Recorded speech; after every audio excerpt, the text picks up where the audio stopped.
request him to see what they did this week, because last week they delivered a 2.5. Now, to put that into perspective, their normal ratings are around 2 million, 2.1 million, 2.2 million, right? That's where they normally sit.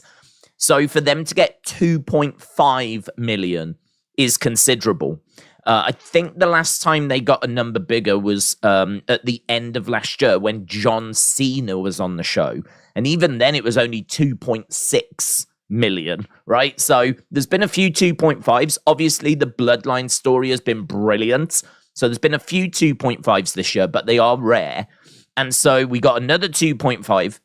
And so the question was, well, how do you follow that up? What are you going to do to try and keep that momentum going? Well, what they've done is they've done this whole who is Jey going to choose storyline. So is Jey going to stay with Roman or is he going to go with Jimmy? Now, I didn't think it was the strongest of storylines just because, as we said before, Jey walked out at the Royal Rumble, seemed like he was done, made those comments that he was coming back, but he wasn't sure he was coming back to the Bloodline. He certainly didn't seem to have a connection at that point, and that was only a few months ago. And it seemed like he only came back for Jimmy. That was seemingly the only reason he returned. So looking at that, it makes me feel quite confident that if he has to choose between Jimmy or Roman, I feel quite confident that he will go with Jimmy. Now, on Monday, this is when we got Paul Heyman saying that Jey is going to choose his brother, heavily implying he's going to choose Jimmy. But then there was that beautiful little switch, that beautiful little turn where he says he's going to choose Solo.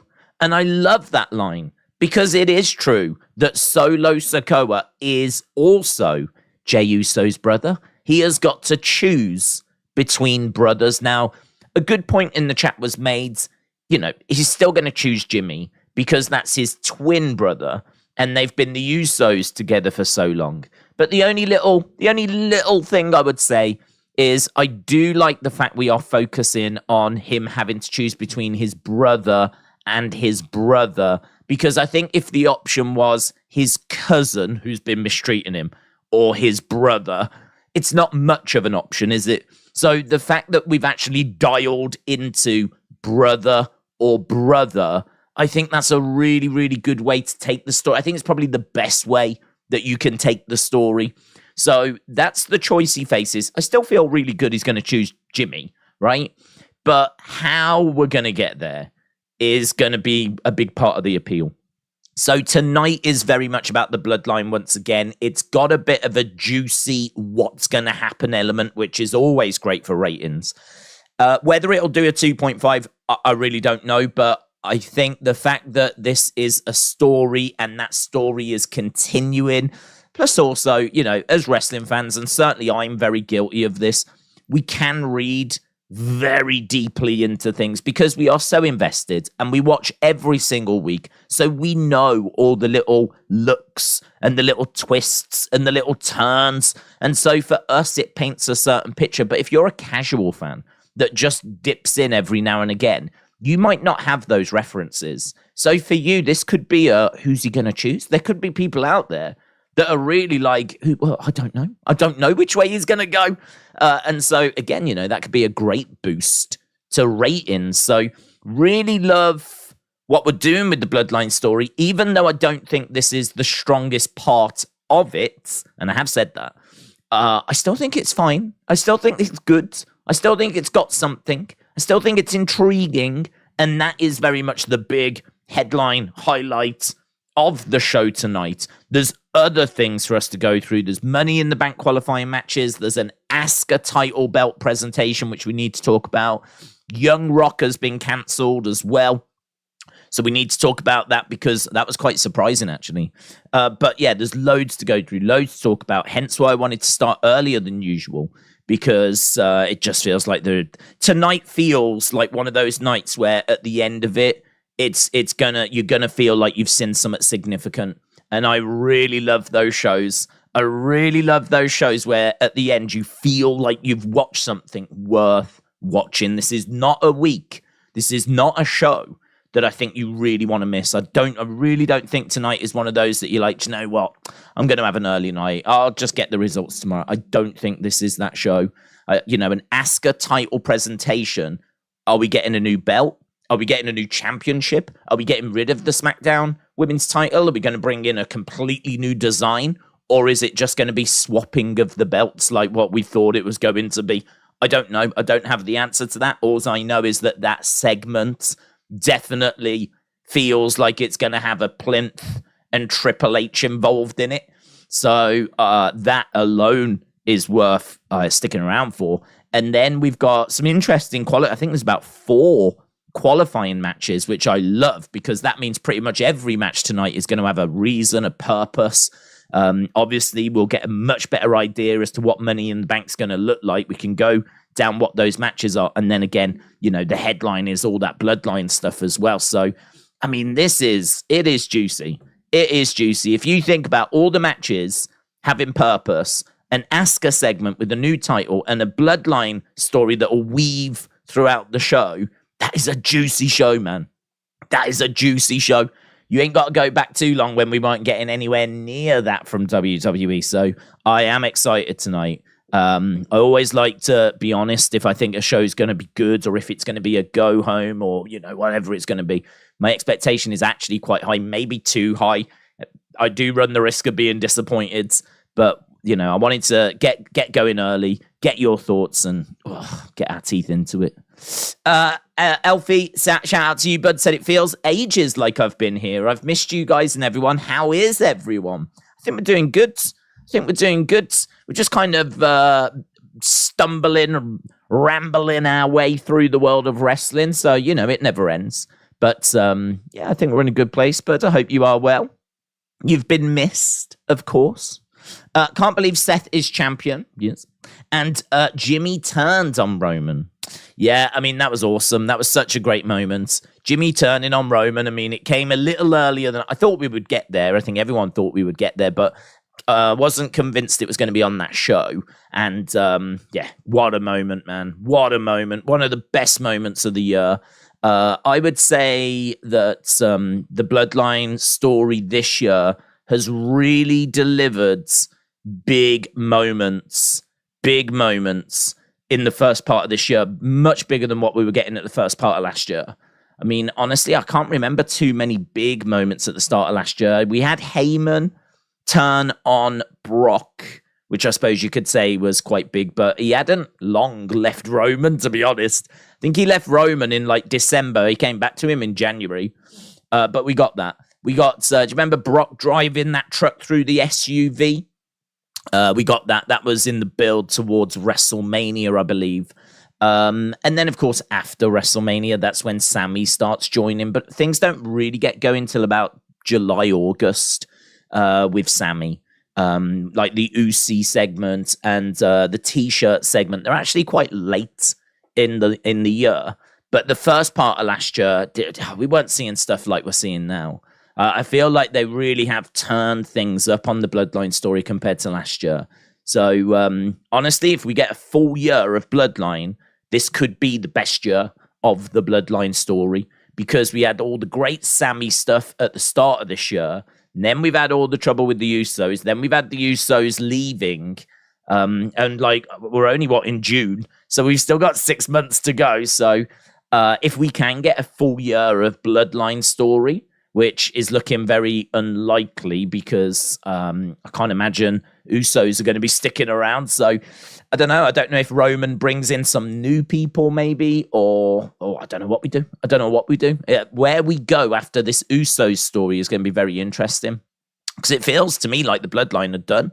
But it has been pointed out we could always bring in some new people, but there's no one down in NXT that's part of the Anoa'i family. I don't know who you can turn to. I mean, it's difficult. You could always bring in someone like Bronson Reed or someone that would fit into that sort of a group.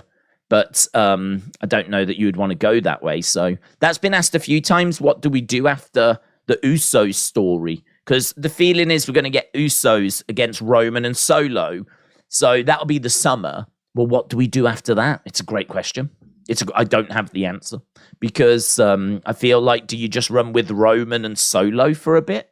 Or do you add a couple of credible people? I mean, honestly, like, you know, I don't know who you go with. I feel like you don't want anyone too big. Maybe Bronson wouldn't be the best fit because then you sort of overshadow Solo. Solo is the big enforcer. So you don't really want to add in big guys. If you think Usos, they're not big. They're big in name, but not in stature.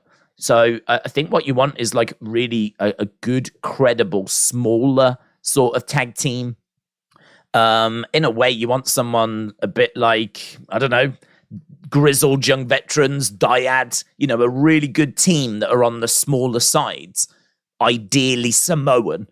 We just don't have that team, unfortunately. So we don't have like Usos version 2.0. So yeah, I don't know where you turn after the Usos go. It's going to be interesting. It will be interesting to see what they do. I mean, there's been rumors, long been rumors that Roman's going to take some time away. So is it that we do this story up until SummerSlam and then maybe after SummerSlam he takes some time off? Because as we said, I don't think the back end of the year has got big shows. I don't class Survivor Series as a massive show anymore. I mean, for me, it's maybe like King of the B shows now, Survivor Series. You can have a real good argument as to whether Money in the Bank or Survivor Series is the bigger pay-per-view, bigger premium live events. Survivor Series, I think, has the name value, but the show itself has not felt massive for a long, long time. I know we did War Games last time, but I'm not a big fan of War Games personally, right? I've said before, I'm not a massive fan of sitting there watching for like 20-odd minutes and then the match starts as we wait for everyone to get into the ring. And they always do the same thing as well. It's my complaint about War Games. They get in the ring, right? So they come down every few minutes. And at some point in the match, the bell will sound. You'll have the one team lined up on that side. You'll have the other team lined up on that side. And why don't you just start the match then? I mean, technically we do. So all the stuff that came before, the 20 minutes you had to watch before, irrelevant. Waste of time. So I'm not a massive fan of the War Games match structure personally, but that's by the by.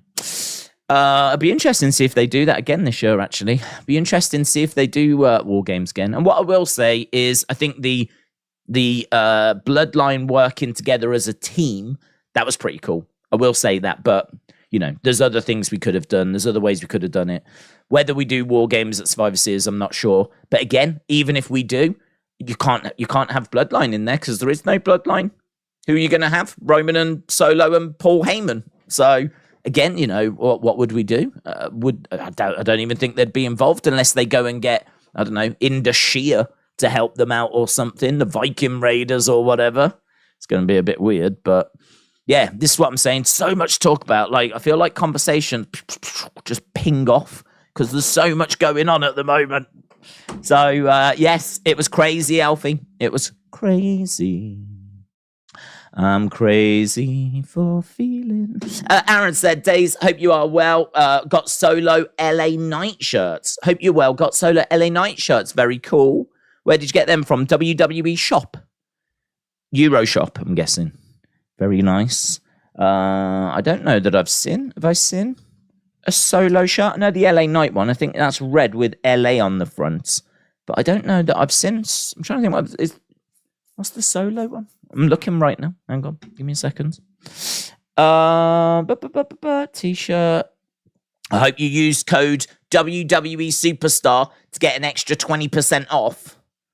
LA is LA on a red background. And the Solo one. Yeah, I don't know this one. That's interesting. It's got his face in the middle. It says Solo at the top, Sokoa on the side, and then it says the one problem. That he's probably been wearing that for ages, and I've just never noticed. I'll see if I can. Oh no, I don't want to do that. It won't let me show those files. Let me go here. Bang. There it is. Bit big, but there it is. Solo Sokoa, the one problem. Yeah, he's probably been wearing that for ages. I've just never noticed. But it's nice. Yeah, I don't mind that. That's pretty cool, actually. Pretty cool. Aaron, shout out to you, buds. Hope you're well. Mitchell says, let me get to Mitchell's. I'm trying to get to these super chats before they go. Mitchell said, maybe we do a little OC Bloodline mini feud. Bring in Jacob Fatu and get Solo Fatu Roman against OC. I just want to see AJ Roman again. Well, you know what I'm going to say about Jacob Fatu. It's something that's been spoken about for years and years and years and years and years. They just have never gone with it. The rumor is his past, his criminal records and whatever is the reason why they've never gone in that direction. He is definitely someone that you could go and grab. He's probably I'd say him and Gorillas of Destiny feel like the two that, you know, you could seemingly go and get. But, I mean, I don't know what his contract looks like. I don't know if he's signed to MLW for another 2 years or whatever. I don't know. Gorillas of Destiny would also be interesting. I believe one, if not both of them, might be free now. And they could come in. Listen, Gorillas of Destiny against the Usos would just be incredible. Incredible. I mean, WWE have got a great ability to mess things up sometimes. I can't see any way that you can mess that up. It would be incredible. So I would love to see it. So, yeah, I mean, I think we did look at whatever Jacob Fatu had done. It was a long time ago. It wasn't brilliant. I don't think it was anything. I don't know. Maybe I should look again. Let's have a look. Jacob Fatu. I'm trying to remember exactly what it was. We have searched before. Here we go. Jacob Fatu. He was arrested for robbery, age 18. He credits seeing his cousins, the Usos, on jail TV. So he was in jail when he watched the Usos as an inspiration to becoming a wrestler. He's a member of the Anoa'i family. He's a son of Sam Fatu. As of 2019, he's got 6 children. That's on his Wikipedia page. So he was arrested for robbery, and I don't know how long he served. One man. That was history also first. I'm going to find that out. Jacob Fatu, robbery. Let's see what comes up. Remember watching the Usos. MLW recently did an interview which touched on a wide range of topics with Jacob Fatu. Gained interest. I really didn't grow up wanting to wrestle. I didn't want to wrestle until I caught my case for the 211 when I was 18 and I was locked down. Went to jail for some crazy reason. Every dorm has a TV. I was flicking through the channels and who came on but my brothers, the Usos. Jimmy and Jey, I will never forget it. They came out with Tamina and they were wrestling against Tyson Kids and Davey Boy Smith and Natalia. I was 18. I was locked down. I was flipping through channels. I saw my brothers and I thought that's where I made my mind up. Okay. It doesn't give me the detail, though, as to how long he was actually in there for, though. But that historically has always been the story I've heard as to why... Oh, here we go. 6 years. 6 years. The youngest son of WWE legends... Margaret, a famous family... Blah, blah, blah. Scroll down. Oh, is that someone else? Oh, I think we're getting a bit stuck in the weeds here. Jacob Fatu. No. There's one here that was in...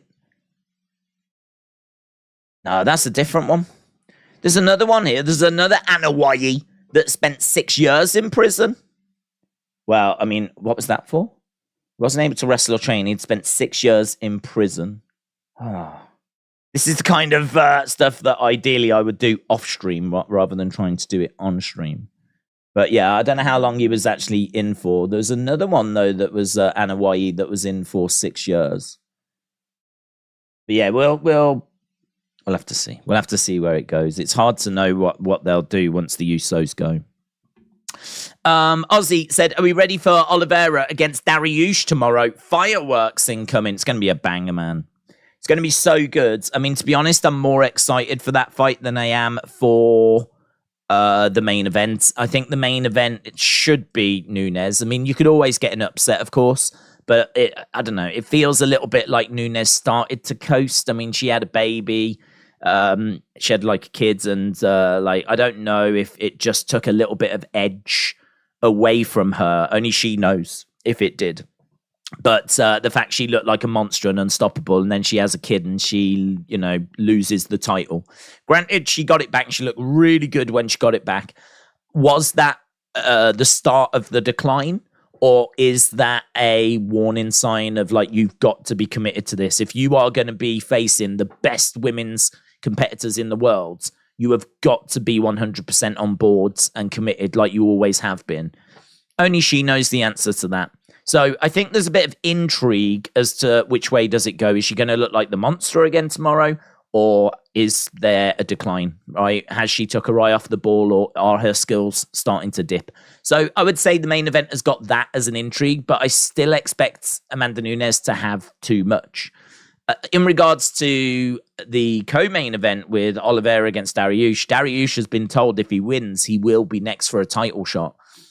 This means a lot. I mean, you always want a fight that, the top end of the card. You want that fight to either be for a title or so the winner is next in line.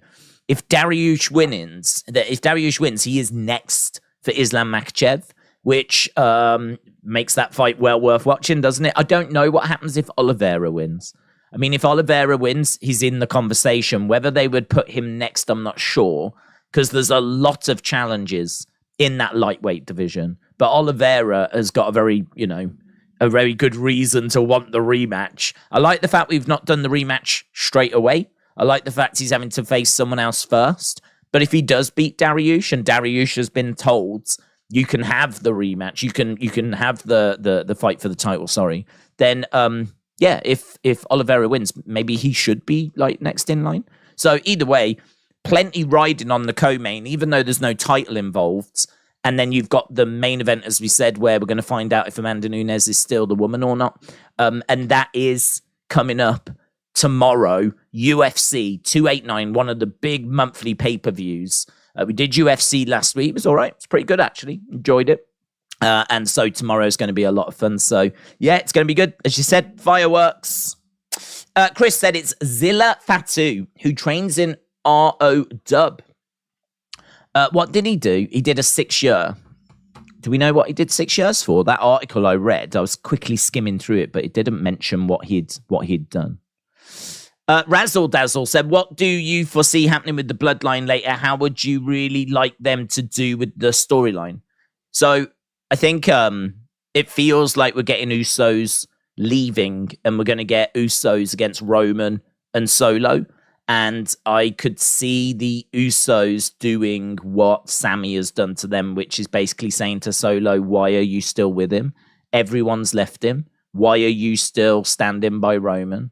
And I could see them pleading with Solo. Solo, I don't know if he will eventually listen and turn. I think what I would do is I would have Solo not listen to the Usos. I would have him stay with Roman. I would do the storyline of Usos against Solo and Roman up until SummerSlam. I would then, after that, I don't know if Roman goes away for a little bit or what works, how it all works out, whatever. But I would keep them together. If he goes away for a little bit, a month or so, that's fine. Solo can do some stuff whilst he's away. And like Solo and Heyman, I think could be really good, actually. Solo coming out with Paul Heyman would make him feel a bit like a Paul Heyman guy. And I think that could be a really good visual whilst Roman's away. And then, obviously, we start getting towards the back end of the year at that point then. This is where it gets tricky because, to be honest, I think we do Cody and Roman at WrestleMania. I'm really losing faith in Rock Roman. We just don't seem to be able to get it to happen, which is just going to be one of the biggest missed opportunities. But we'll find a challenger for Roman, someone to go after the title, whoever's next in line, because he's got to defend that belt. You know, I mean, he could defend it against Jey, he could defend it against Jimmy, but once we get to the back end of the year, there's got to be someone like a Drew, right? Or someone that's worthy of that title. But at this point, I think we are just running with Solo and Roman. But our focus is Roman defending that title against whoever. He's going to get through that. As we said, I think we're building towards him and Cody at WrestleMania 40. And I think ultimately we get Solo turn on Roman. I could see Roman lose the title and Solo turn on him at WrestleMania 40. Roman then takes time away, and that's it then. I mean, Solo is off on his own. Solo is Solo. He's a monster. We've spent a few years building him up.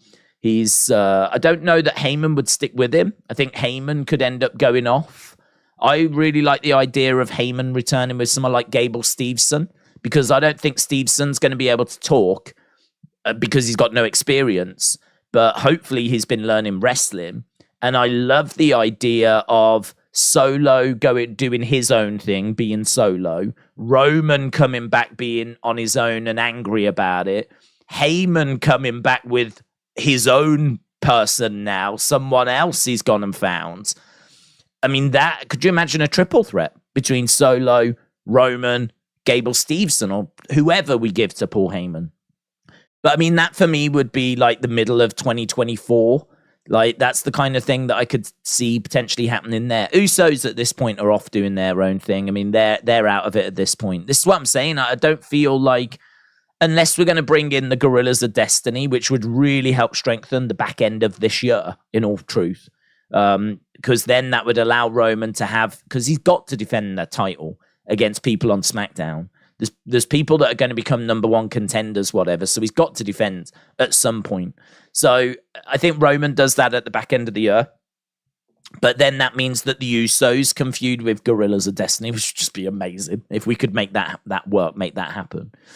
And then, as we said, I think by the time we get to the start of next year, we are building up towards that big WrestleMania. I mean, I cannot see Roman with the belts after WrestleMania 40. We've spoke about it loads. I'm not going to go through it again, but we've gone through the history of saying WrestleMania 10, big moment for Bret Hart. WrestleMania 20, big moment for Guerrero and Benoit. WrestleMania 30, big moment for Daniel Bryan. WrestleMania 40, it's got to be a big moment for someone. I can't see WrestleMania 40 being Roman leaving with the belts. I can't see that. It doesn't like, this is like the anniversary. This is the celebration. This is, whoa, WrestleMania, right? I can't see Roman winning and leaving with the title. This is where Roman could finally lose. For the longest time, I was looking at SummerSlam, thinking SummerSlam is where we'll do it. But to be honest, I've got nothing to base that on other than SummerSlam is going to be a big show. SummerSlam's going to be in a 60-odd thousand, 60 to 80,000 capacity stadium. So SummerSlam is no small show. I mean, it's not anyway, but this is not an arena for 20,000. SummerSlam the past few years has been in stadiums. 40,000, 45,000, 50,000. This year we go even bigger. This year is even more. So there's a chance that because of the size of the show, that could be a place. I mean, it feels WrestleMania-esque. In fact, it's Ford Field, where WrestleMania, I think 23 was held. So it is WrestleMania-esque. It's the exact same venue we've held a WrestleMania in. So, you know, short of calling it WrestleMania and moving it to March, there's not much more you could do to make it WrestleMania-esque. So it's a big show, SummerSlam. Big show. And so I have been looking at that thinking, like, there is a chance that that's where he loses it. But I don't know, unless he loses it there and then goes away.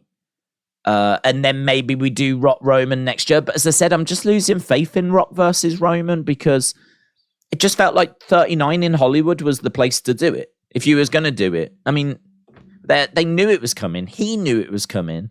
That WrestleMania had been in the books for like 2 years, right? And I know that they're planning projects years in advance. I get it.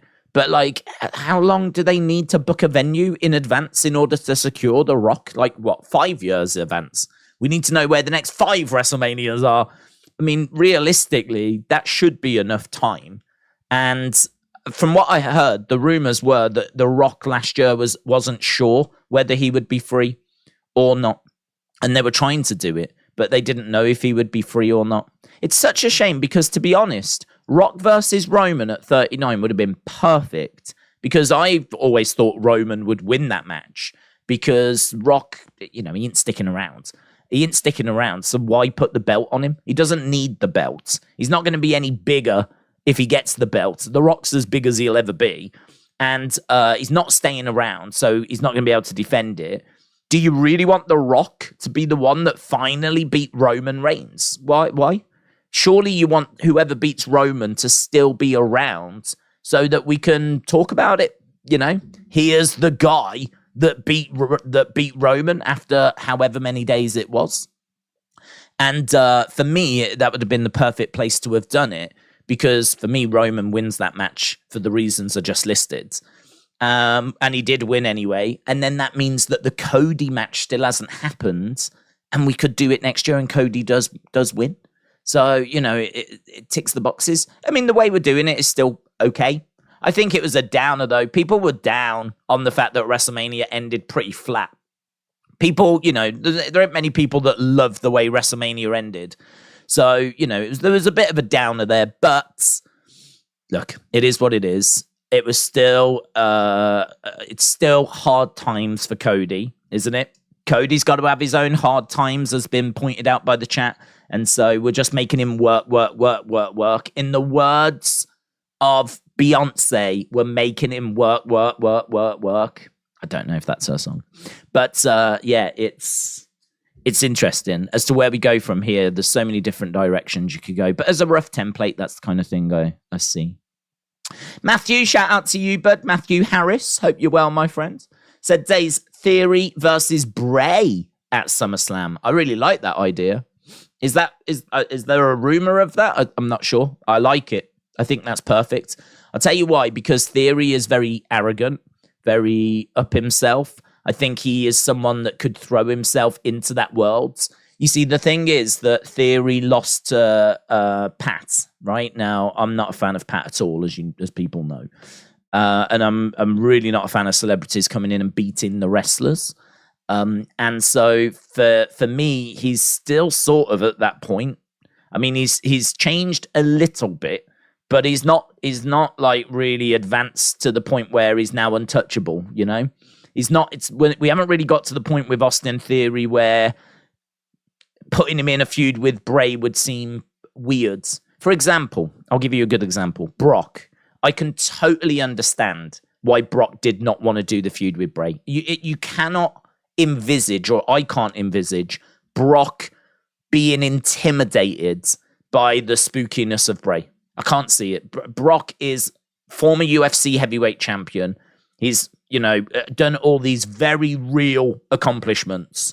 He was NCAA wrestling champion, IWGP champion over in Japan. He's competed in New Japan and won the title there. He obviously went to the UFC and did amazing things, after a few fights became their heavyweight champion, legit battering people, right? I can't see him going into a spooky spook house, getting spooked by puppets and things like this, right? Now, I love the Funhouse, but there's certain characters you just can't see in that world. I can't see Brock in that world. And to be honest, if he is in that world, he ain't going to be intimidated by it. He's going to be laughing at it and smashing it apart. Right? If Brock went in the Funhouse, he would trash it. He would trash it. He wouldn't be scared by it, intimidated by it, or anything like that. He would just destroy it. And he would destroy Bray, beat up the Fiends. He just wouldn't give a flip, right? Because that's Brock. And unless you took that approach with Brock, I'd struggle to buy it, to be honest. So apparently they wanted to do Bray Brock at WrestleMania, and Brock turned it down, said he didn't want to do it, right? Wasn't interested in working with Bray, which I think a few Bray fans were a bit disappointed about. But I think if you look at it, you can sort of understand why he would feel that way, right? Austin Theory, though, this is where the comparison comes in. You can totally see him in that world totally see him in that world, being intimidated, being scared, being confused, and all that kind of stuff. You can totally see Theory as arrogant heel that Bray needs to bring down a peg or two, that he can work with and intimidate and all that kind of stuff. So I think it's a great shout. I think Bray against Theory, I think it could be a fun build. I think the match, the match would be all right. I don't think necessarily people watch Bray for the match quality, but I think the match would be okay. Theory's all right in the ring. He was really good in NXT, but for some reason, we've not seen that translate to the main roster. We've not seen that kind of match quality come over to the main roster. I remember watching him in NXT, just being so impressed with him. He was really good. He was really good in Evolve as well. He was such a promising prospect, but he's good on the mic. He can talk. He's got a presence. He's got a bit of charisma. He works the crowd well. But yeah, I'm just waiting for those banging matches out of him. Whenever we see him in action, the matches are always a bit disappointing. So yeah, him against Bray, I don't think it would result in an amazing match. You'd probably need a stipulation, but I think the build would be really good. And I think that'd be a really good opponent for him. So Matthew, I like it. Sign me up. Sign me up. Ryan Gambler, shout out to you, bud. Said, Days, how are you? I'm good, thank you. Yeah, I'm excited. Hence why we started a bit earlier. And to be honest, we started earlier. We still haven't really spoke about what's happening. We've touched a lot on Bloodline, of course, but let me just quickly tell you the qualifying matches. Otherwise, I might not get to them. Io Sky against Shotzi. We've got that tonight. Bayley against Mia Yim Michin. We got that tonight. I don't know where they go, by the way. I feel like Io and Bayley will likely qualify. But, could you see Bayley trying to help Io and Shotzi winning and something along those lines? Could Bayley accidentally screw Io? Could Io accidentally screw Bayley? Will they both go through? Will neither go through? I feel like the most likely outcome is they both go through. But we know that there's a bit of an issue between them. They're not quite on the same page. And I could see one of them screwing the other accidentally. Because it does feel like Bayley against Io is a match that's coming soon. If that was the match for SummerSlam, I wouldn't be surprised. Io Sky against Bayley. I wouldn't be surprised. So anyway, interesting. Then we've got Mustafa Ali against Santos Escobar. I think that'll be Santos because Mustafa Ali's doing some stuff down in NXT. And then we've got Baron Corbin against Butch. I might say Butch. Baron Corbin would feel like the pick because he's a bit of a bigger superstar. But again, he's down in NXT. Carmelo Hayes could appear and cost Baron. We could see some NXT talent. We could see Joe Gacy cost Mustafa Ali. We could see Carmelo Hayes cost Baron Corbin. And I think Butch is someone that, it's Pete Dunne. Right, Butch is such a horrible name that we're just waiting for that to get changed to Pete Dunne, and then Pete Dunne being in the ladder, Money in the Bank. He's got to. He's English, and Money in the Bank's in London, so Butch has got to be there. So I think Butch gets past Baron Corbin, and please change his name. Maybe if you introduce him as Pete Dunne at Money in the Bank, and that's where we change the name, you'll get a great reaction from the fans. That would be sick. Imagine if, he was known as Butch, but he's requested that he now be called, and please rise and welcome from Birmingham, Pete, the Bruiserweight Pete. And then his old music hits. He comes walking. That place go bananas, man. That place will go bananas. So Mustafa Ali, Santos Escobar, going Santos. Baron Corbin, Butch, going Butch. Please change his name. And then we got the women's title presentation. But I want to get back to Ryan Gambler's point that says, Days, how are you? I'm good. Is the Iron Sheik the greatest heel of all time? Sorry, I've not been on. I've been sick, and I'm finally healthy again. That's good. I'm pleased that you're back, my friends. Is the Iron Sheik the greatest heel of all time? I'm going to say no. Just because we live in a world that has Ric Flair in it. I feel like Ric Flair has got to be the greatest heel of all time. I would also, I would also probably put Roddy Piper above Iron Sheik, because Sheik's amazing and he's on the list, right? Now, where he falls on the list, I don't know.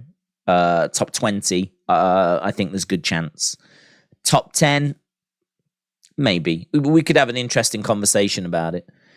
But for me, I think you've got Ric Flair. I think you've got Roddy Piper. I think Randy Orton deserves a place on that list as well, because I think he's been absolutely incredible as a heel. He's done some interesting stuff as a face, but his heel work, the Legend Killer stuff and everything, brilliant. And the thing with the Sheik is it just doesn't feel like he was around at the top long enough. I mean, he comes into WWF at the end of the 70s and then has some, like, you know, really great matches, wins the title, doesn't hold that belt for long. He's only champion for transitional reasons, because he gets the belt off American Boy, Bob Backlund. He gets the belt off Bob and then drops it to Hulk Hogan, like, I don't even know how long, a month or so, was it? Maybe not even that. They didn't want Hogan beating good old Bob Backlund, right? Because Bob's a face and Hogan's a face, and you don't want to do that. So there's quite a few examples, actually, in history of WWE where they have heels win titles for just a very, very short period of time, and then they can pass the belts over. And that's what Iron Sheik did. Still very important, because as we said the other day when he passed away, the person that he passes the belt over to is Hulk Hogan. And Hulkamania technically started in AWA. Hulkamania was running in the AWA. But Vince brings him over into the WWE, and Vince and WWE tell you that Hogan and Hulkamania started in 84 when he beat the Iron Sheik. That's not true. It started in the AWA before that. But does WWE take it to a different level? Of course. Undeniable. You know, absolutely undeniable. Hulkamania, I think, was probably known nationally in America, but it goes global in WWE. And so that moment of him beating the Sheik is one of the big moments in the history of WWE. If you was to do a documentary of the biggest moments in the history of WWE, right, top 50, you are putting Hogan beating the Iron Sheik. You are putting Hogan beating the Iron Sheik in that list, because that, you know, by WWE standards, is the birth of Hulkamania. And we said before, if Hulkamania wasn't as big and as hot as what it was, could you have done WrestleMania? Because WrestleMania was a big gamble. It was a big expense. That big show that they put on where they got celebrities and they had to sort out the CCTV kind of, or whatever it was, the closed circuit TV. They had to, like, sort all that out, like the cost and the expense. Vince famously told the wrestlers, if this doesn't work, we're in big trouble. Like, they spent whatever money they had on that first WrestleMania. And the only reason they do it is because of how successful Hulkamania was. If there wasn't Hulkamania, would he have had the confidence to have done a WrestleMania? I mean, if we went into a different universe, maybe he still would have done it, but he would have done it a bit later. Or because certainly Bob Backlund did not have that sort of pull. There was no Bob Backlund mania, right? In fact, the fans were getting largely tired of Bob Backlund and wanted him to lose the title. You couldn't have run with the Iron Sheik because the Iron Sheik was hated. So there's no one buying tickets to see the Sheik unless it's to see him lose. It'd be very interesting, actually. Dusty Rhodes always said that he was told that he was going to be the next Hulk Hogan. He was going to be that kind of in that position. But Vince went with Terry instead. So, you know, it'd be very interesting. But yeah, go back to the story of, is he the biggest heel ever? I would say no. I would say he's in the running. I think he's one of the biggest heels ever. But I think Ric Flair has to take that for me. He's got to take that for me. You could even look at people like Gorgeous George in the 50s. who used to come down to the ring with like his fine robes, the Georgie pins in his hair, and he would like prance his way down and act very feminine. And, you know, back then that just ain't going to fly. You know, you're talking the 1950s. We've just coming out of World War II. And now you've got this guy prancing his way down to the ring in robes, and he's got Georgie pins out, and he'd be like, you know, waving to the fans, but dismissing them as well. He was a monster heel. It's really hard to kind of look at that era where we don't have much footage to really understand how big and impactful they were. The only thing I can tell you is that wrestling and Gorgeous George, we are lagging. Are we back? Backstreet's back. Backstreet's back, baby. So, yeah, one of the biggest reasons people bought TVs was to watch Gorgeous George. And he was just one of the biggest superstars of the day. So I think back to, you know, people like that. And to be honest, my territory knowledge isn't brilliant. So, because I'm really more of a WWE person. So, you know, I'd imagine there's probably loads of big heels that were in the territories as well. So, yeah, but I would put him in the mix. I think he is one of, definitely, with the whole Iran kind of anti-American stance. I mean, that played so well back in the day. Don't think you'd get away with it now. Don't think you could do an Iron Sheik character now. I suppose the closest we've got is like Jinder and Indashir, but they're not really making any anti-American sort of quotes or anything. So, I don't know. Be interesting if someone tried it. James, shout out to you, said Jey joins Solo and Roman, then super kicks Roman's head off moments later. Could be right, buds. Could be right. Joe, shout out to you. Days, hope you are well, having a good stream. Yeah, we're just chatting away, as always, bud, getting stuck into a few different subjects and topics. And as we said, we started a bit earlier so that we could do that. We still got 40 minutes till the show starts, which is great. Means we can tackle a few other things. One of the things I really wanted to drill into, though, is this Asuka women's title presentation, because I do think this is interesting. I think there's a chat there. Now, I have not seen any news or speculation. In fact, it might be, do you know, I really do not go on to Fightful Select that much these days. I feel like it's been a while since there's been like a big juicy story. But I did hear that there was a little article on this women's presentation, which I haven't read yet. So we'll have a look at it now. This dropped 4 hours ago, so I don't feel too bad reading this, right? Just hit up Fightful Select. Yeah, it's good. They have some really good stuff. What I'm about to read is from there.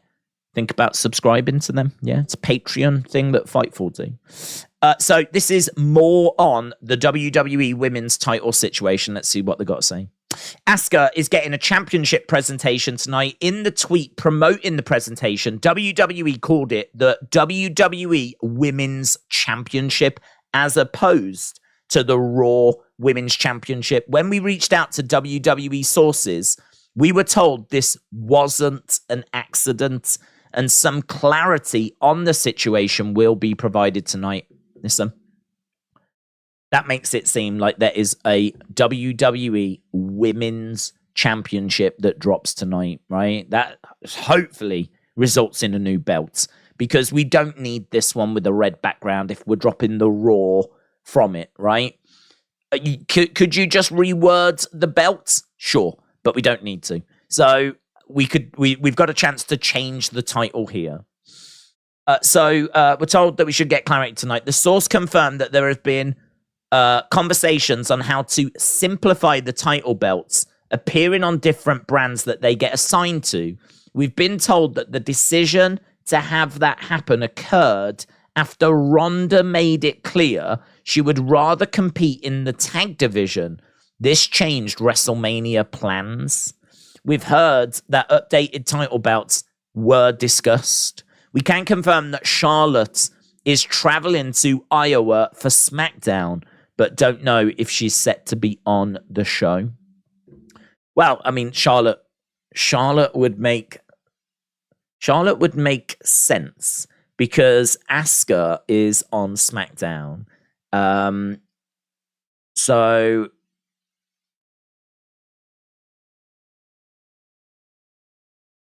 Charlotte, I think, is on SmackDown as well, isn't she? So Asuka as a heel, Charlotte as a face. I mean, that makes sense. And actually, if we could have Asuka beat Charlotte, that would be awesome, because we all remember WrestleMania 34 and that sucked. That's when Asuka finally lost her streak, which it had to come to an end eventually, but do you know what I mean? Still sucked. So yeah, that could be a very credible next feud for Asuka, if that is what we're going to get. Asuka getting a new women's title and then maybe Charlotte appearing. We'll have to wait and see. Haven't seen Charlotte in a hot minute, actually. Charlie said, imagine the boogeyman in the Firefly Funhouse with Bray. That would be fire. Defcon Eric said, I'm on a toy hunt now. Good finds, mostly Transformers. Defcon Eric and Pirate King Jack Adventures. Shout out to you. Have a good toy hunt. Hope you find some good stuff. William said, Asuka can literally be the very first women's champion. Doesn't this lend itself to a more equal representation of the women's division and all of wrestling beyond that? Do you know what, right? It has always kind of confused me as to why we named the women's belt after Raw and SmackDown. Because these are world championships, so why are they named after like specific brands? Like, we don't do that with the guys. The guys have got the world championship and then the universal championship, right? So we had these two, and then for the women, it's like, yeah, you're the best on Raw and you're the best on SmackDown. It definitely did feel a little bit different, let's put it that way. So if we are going to have a women's world championship, that's cool. It does raise the question of what you do with Rhea's belt, because Rhea's got the SmackDown women's title on Raw. I can only imagine we're doing another presentation on Monday, but what do you call that one? The WWE Women's Championship? That would probably make the most sense, wouldn't it? The WWE Women's Championship, and then Asuka has the Women's World Championship, and maybe we run with those two as the two titles with new belt designs. That'd be pretty sick. So maybe we see another announcement on Monday. WrestleBuzz said, Days, I've got a feeling we're going to get Roman and Seth's belts with a white strap for the new women's titles. That's a good shout, actually. That's a good shout. Seth has got the World Heavyweight Championship, but this is the women's... Is it just the women's championship? We don't have a men's championship, do we? We don't have a WWE men's championship. In fact, women's championship. Is that right? Let me go back to it. Where is the... how did they exactly word it? I think it is WWE Women's. Is it World? Is World in there? Let's have a look. Let's go back. It is WWE Women's Championship. WWE Women's Championship. Not WWE Women's Worlds. Maybe that'll be Rhea's. Perhaps Asuka's got the WWE Women's Championship, and then Rhea will have the WWE Women's World Championship. Don't know. Yeah, I don't know, because we haven't got a men's. So whose would this be? I suppose this must be the equivalent of the WWE Championship. So you've got the WWE, but we don't have that. We've got the undisputed, oh my God. We've got the undisputed WWE Universal Championship. And then we've got the World Heavyweight Championship. So right now, we don't really have a WWE Championship. It's just part of that undisputed, the one Roman's got, which is a flipping mess. Right, the belt itself's okay, but the title, they could have called it the WWE Championship. I think the reason why they didn't do that is because we're going to do that down the road. I think when Cody wins the title, Cody changes the name and changes the belt, and we just get WWE Championship back. And maybe it's based on the Winged Eagle, and then we can all have street parties and celebrate. So because, like, that's a whole thing. Perhaps this we're doing a little bit different. So I don't know what this is going to look like, to be honest. This is not the WWE Women's World Championship. So I don't think this will be based on Seth's.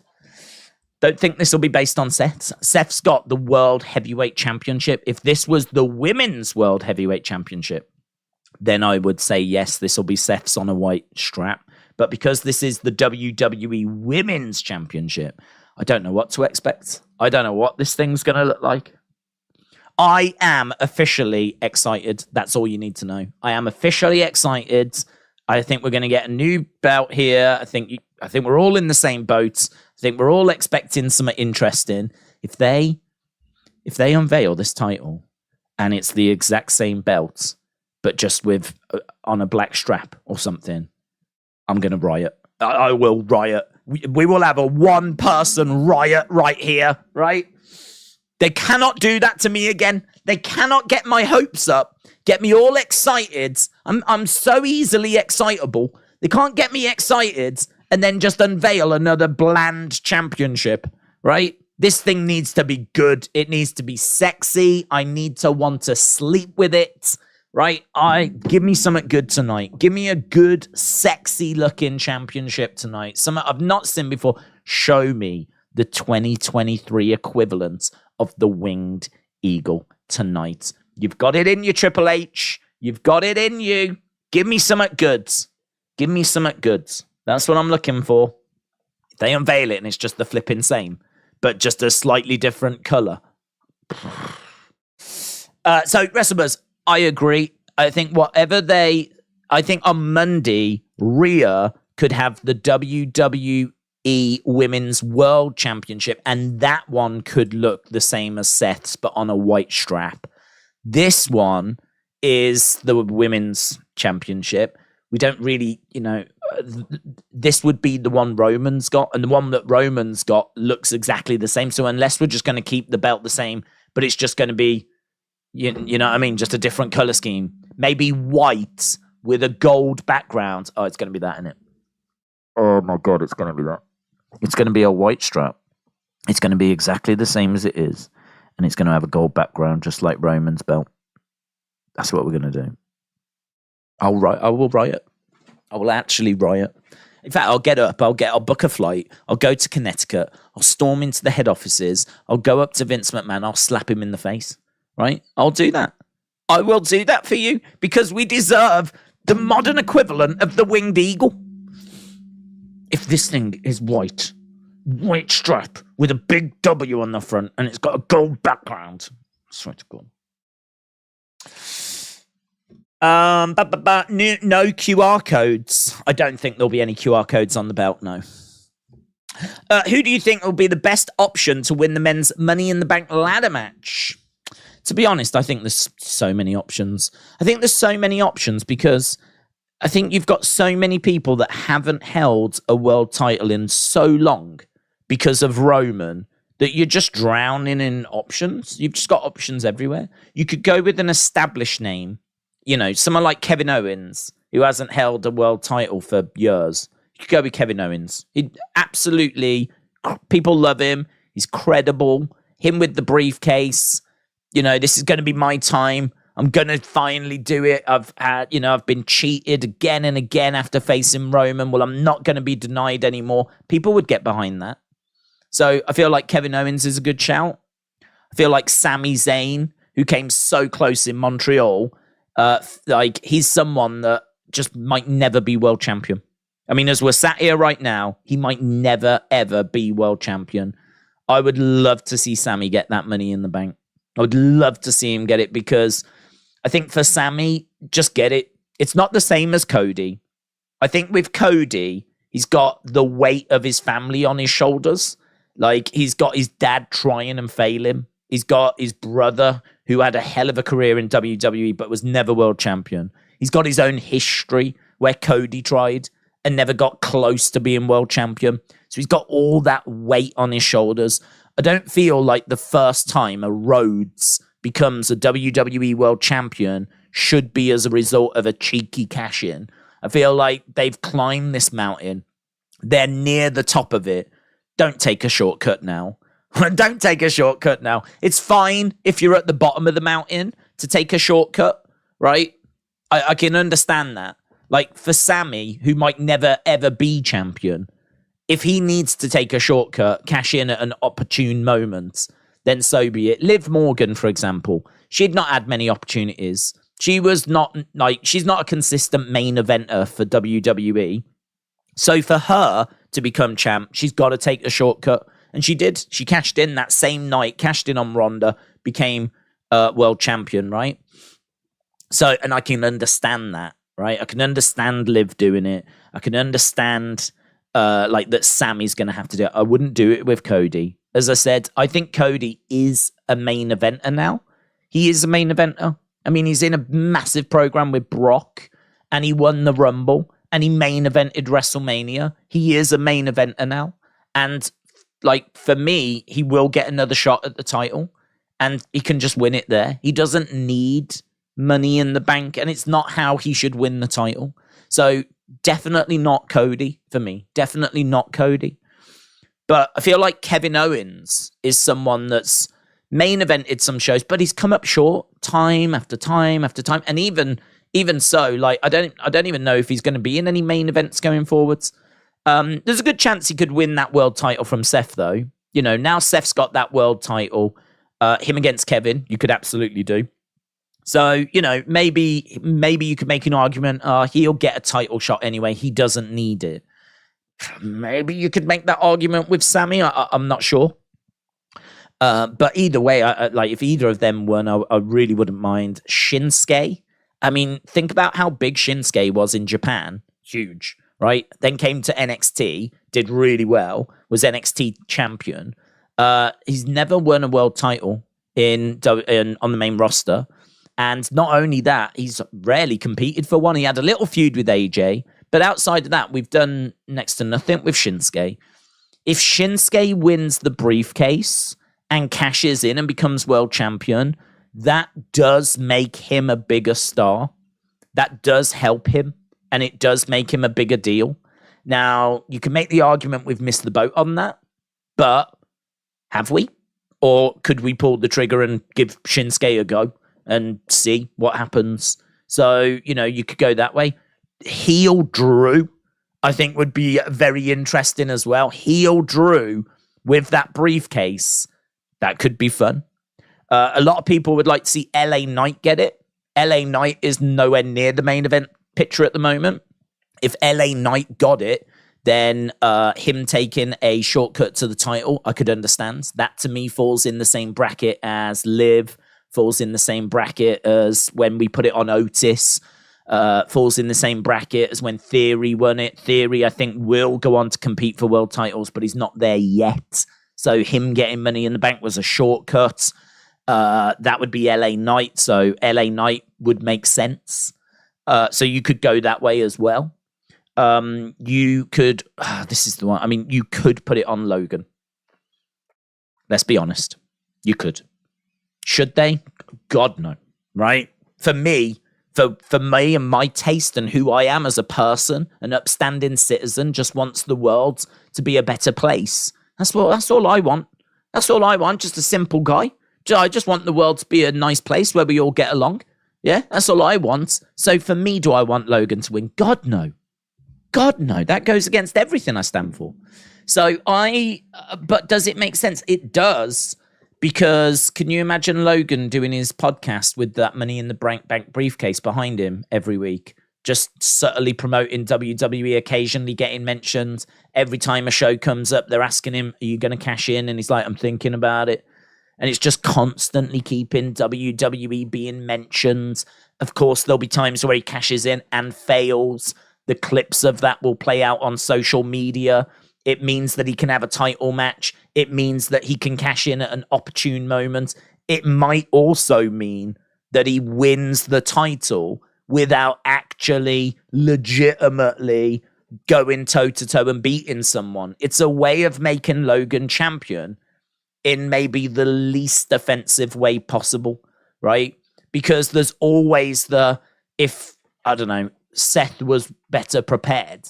If Seth was prepared, he would beat him because he beat him at WrestleMania. But Logan cashed in when Seth was down, and now we've got a new world champion, and that new world champion is Logan Paul. And we could go that way. They could do that. That is what I like to call the nightmare scenario. So I don't care if LA Knight wins it. I don't care if Nakamura wins it. I don't care if Kevin Owens wins it. I don't care if you put the flipping thing on Eva Marie, right? Please don't go with Logan Paul, right? Please don't go with Logan Paul, because I'm so bored and tired of hearing people saying that he puts the work in when he only shows up for like 2-3 matches a year, right? So, yeah, there's plenty of options, and some of them are terrifying, right? So that's where we are with Money in the Bank. Anna, shout out to you, my friend, Anna Dawes. Very excited Tottenham Hotspur fan. They've gone and got Tagliatelle or whoever from Celtic. He's going to be big player next year in the managing world. And to be honest, you know, I have heard he's meant to be a very good manager. He's meant to be very attacking, and I don't think the Spurs fans are that excited. But I was listening to TalkSport, and what's his name? The guy that does it with Simon Jordan. Simon Jordan and the other one, the old one. You know, the old Scottish one. That guy. He's very much into him. He really likes him. So maybe he'll do well next year. But I would like to thank you, Anna, for Harry Kane. As a Man United fan, really appreciate it. Enjoy the 40 million that we're going to give you for him. And, you know, you can go out, pick up Danny Ings or someone as a replacement. I think Danny Ings is just on the bench at the moment. He used to do well at Southampton. He'd probably do all right for you at Spurs. I reckon you'd get him for 40 as well. So, Anna, shout out to you.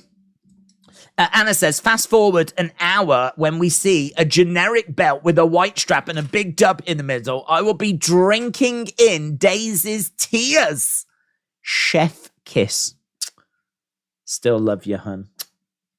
Same to you, Anna. And as I said, love you even more for letting us have Harry Kane. But honestly, it's going to be in it. In my head now, I can even see the flipping belts, white strap, gold background, and Asuka dancing around, all excited.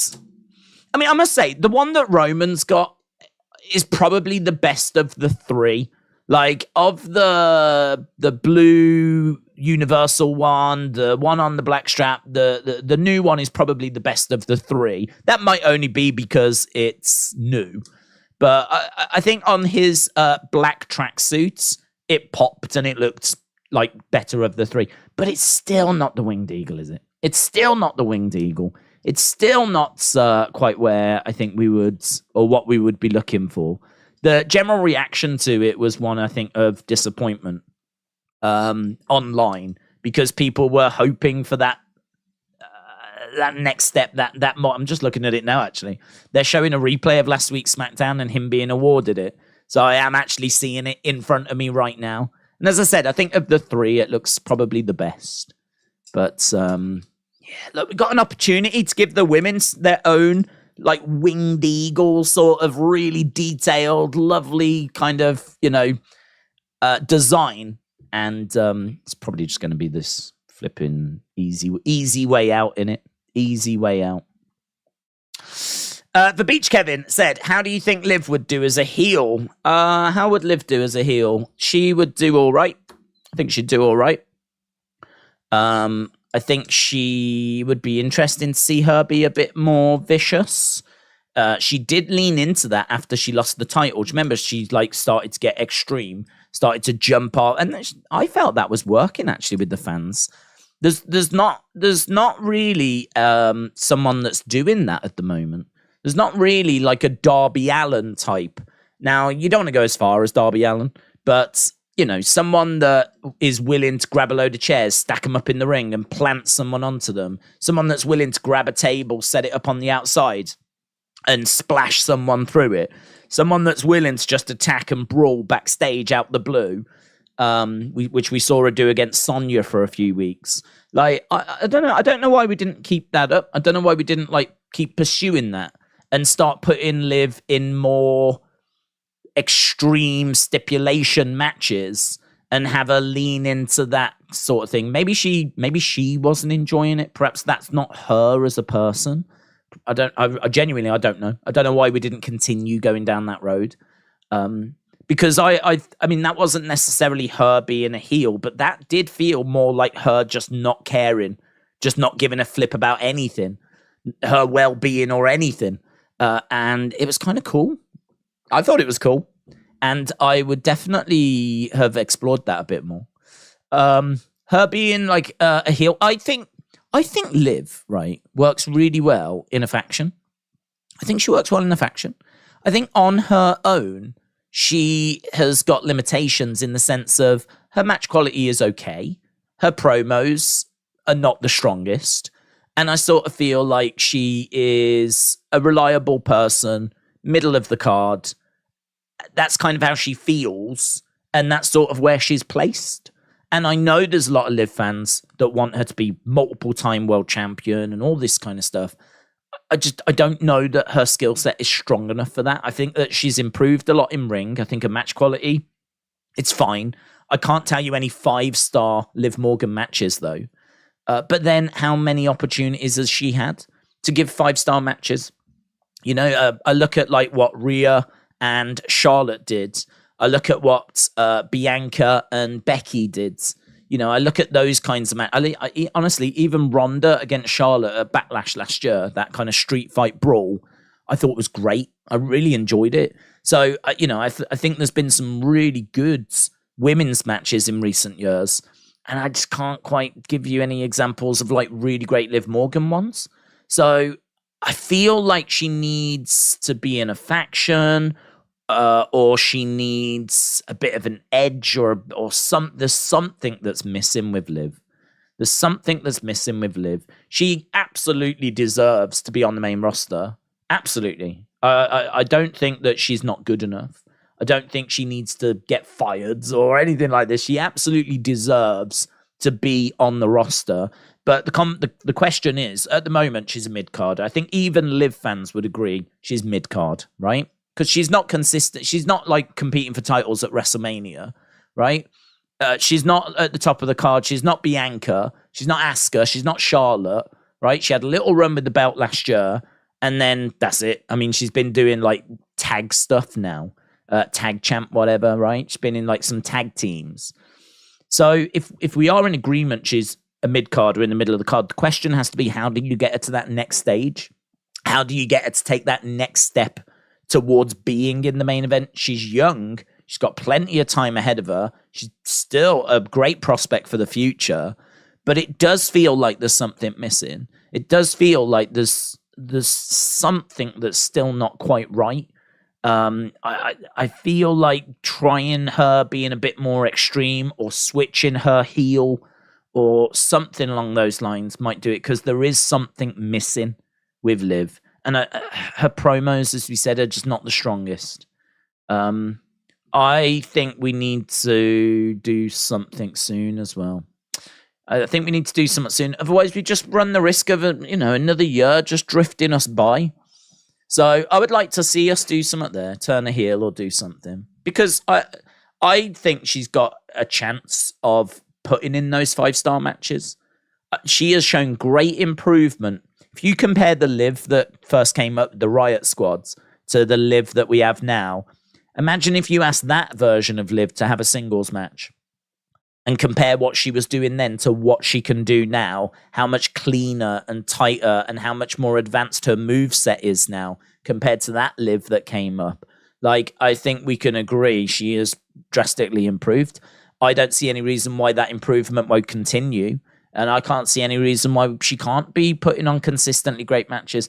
But this is not all her fault, because WWE did not put her in that position to deliver those matches. It's very hard to deliver a 5-star match when you're only getting a few minutes on TV.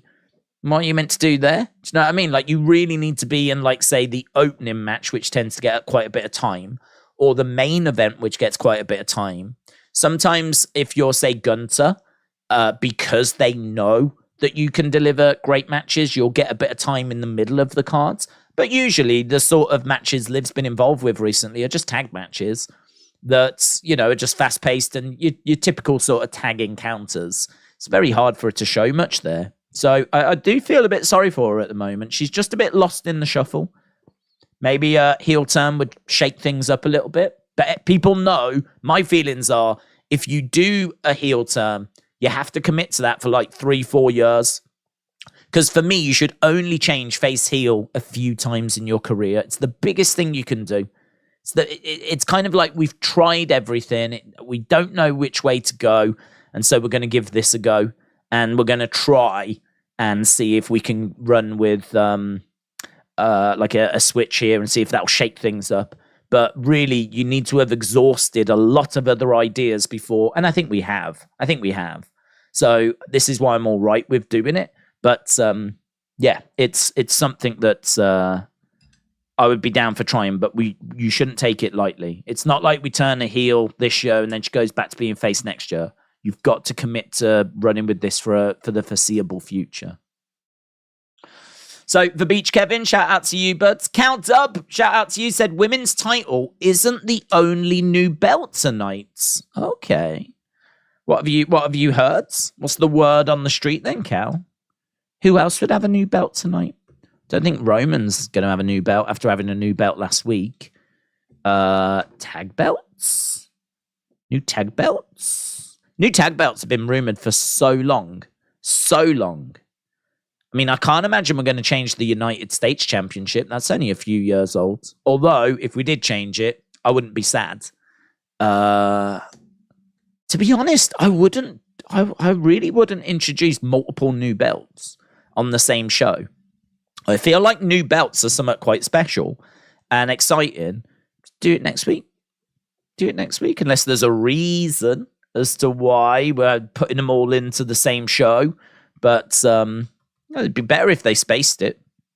And it would give us something to be excited about next week as well. So, I don't know. I mean, listen, I said I was excited for tonight. I said tonight looked like it was going to be a big show. If Cal's inside information, and he knows his stuff, Cal, he knows his stuff, is correct, then it looks like it could be an even more bigger show, more talking points than what we anticipated.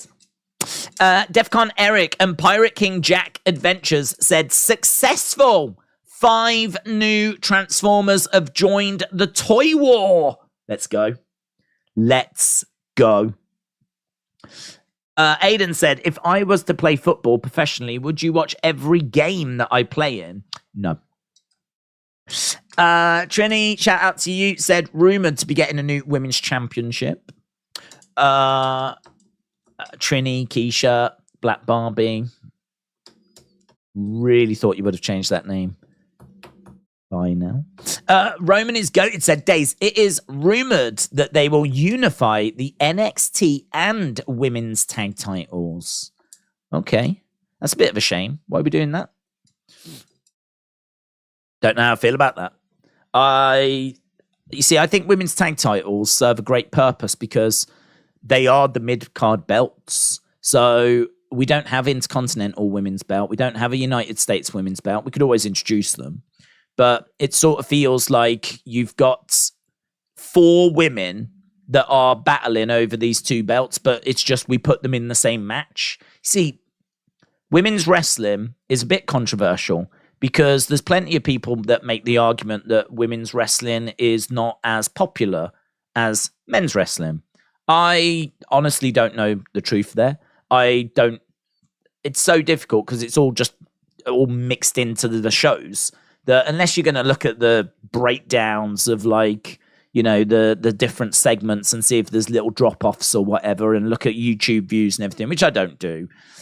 I really couldn't tell you if there's much difference. I suppose I could understand once you get past Becky, Charlotte, Bianca, Asuka, and start going down to your Shotzes, your Xia Lees, your Aliyahs, your Lacey Evanses, your Dana Brooks, once you go down to that level, past that top surface, yes, I could understand the argument being that there's not much appealing about that level. But I would make the counter argument that, well, look at the men with Akira Tozawa and Shelton and Cedric and, those superstars that just struggle to get TV time, that have got no momentum, that just sit in catering, maximum male models. I can't say that they're any more popular than the low card women. So I don't know. I don't really buy it, to be honest. I don't really buy it. I really like women. I love women's wrestling. I've always been a big fan. As I said, I think I really credit Alundra Blaze for that. Because when I was growing up watching wrestling, Alundra Blaze was competing and she was cool, credible. She was not a diva. She was not showing off her boobs. She was a great wrestler. She does not get anywhere near the praise that she deserves. She always put on great matches. She was always a great ambassador for the women's division. And I used to look forward to her matches and watching her wrestle as much as I did, anyone. Well, maybe not as much as I enjoyed The Undertaker, but, you get my point. So I think because I had her as the ambassador for women's wrestling at that time, I've always had a deep appreciation for women's wrestling. I've never seen it as an inferior product when booked correctly. And I just don't feel that way now. But there are people that feel that way. And the thing with the women's tag belts is that these are the mid-card titles. They allow 4 women to compete for these 2 championships, but in the same match. So it means that you can have a mid-card story going on and you can still have just as many women involved as you would if you had an Intercontinental and a United States for women. Because think about it, Intercontinental, that's 1-on-1. United States is 1-on-1. Put them together, that's 4 women. Well, tag matches are 4 women. So it serves as the mid-cards belts. So for me, there is a real need for these belts, unless you are now going to also introduce Intercontinental and United States as well, right?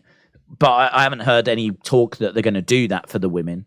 So I think there's a big need for the women's tag titles. I think if you lost them, you are really taking a big step back on women's wrestling. Because where's the mid-card feuds? You're just going to be feuding, but not over anything in particular. I think seeing Aaliyah and Raquel win the titles was really cool. Seeing Aaliyah, like the fact that she'd won a main roster championship and everything, that was great. I think Ronda and Shayna are great together. And that match they had with Kaden and Katana, it was brilliant. That was a brilliant match. That was one of my favorite matches from Monday, was the women's tag match. So I really enjoyed that. And as I said, I think Ronda and Shayna are great together.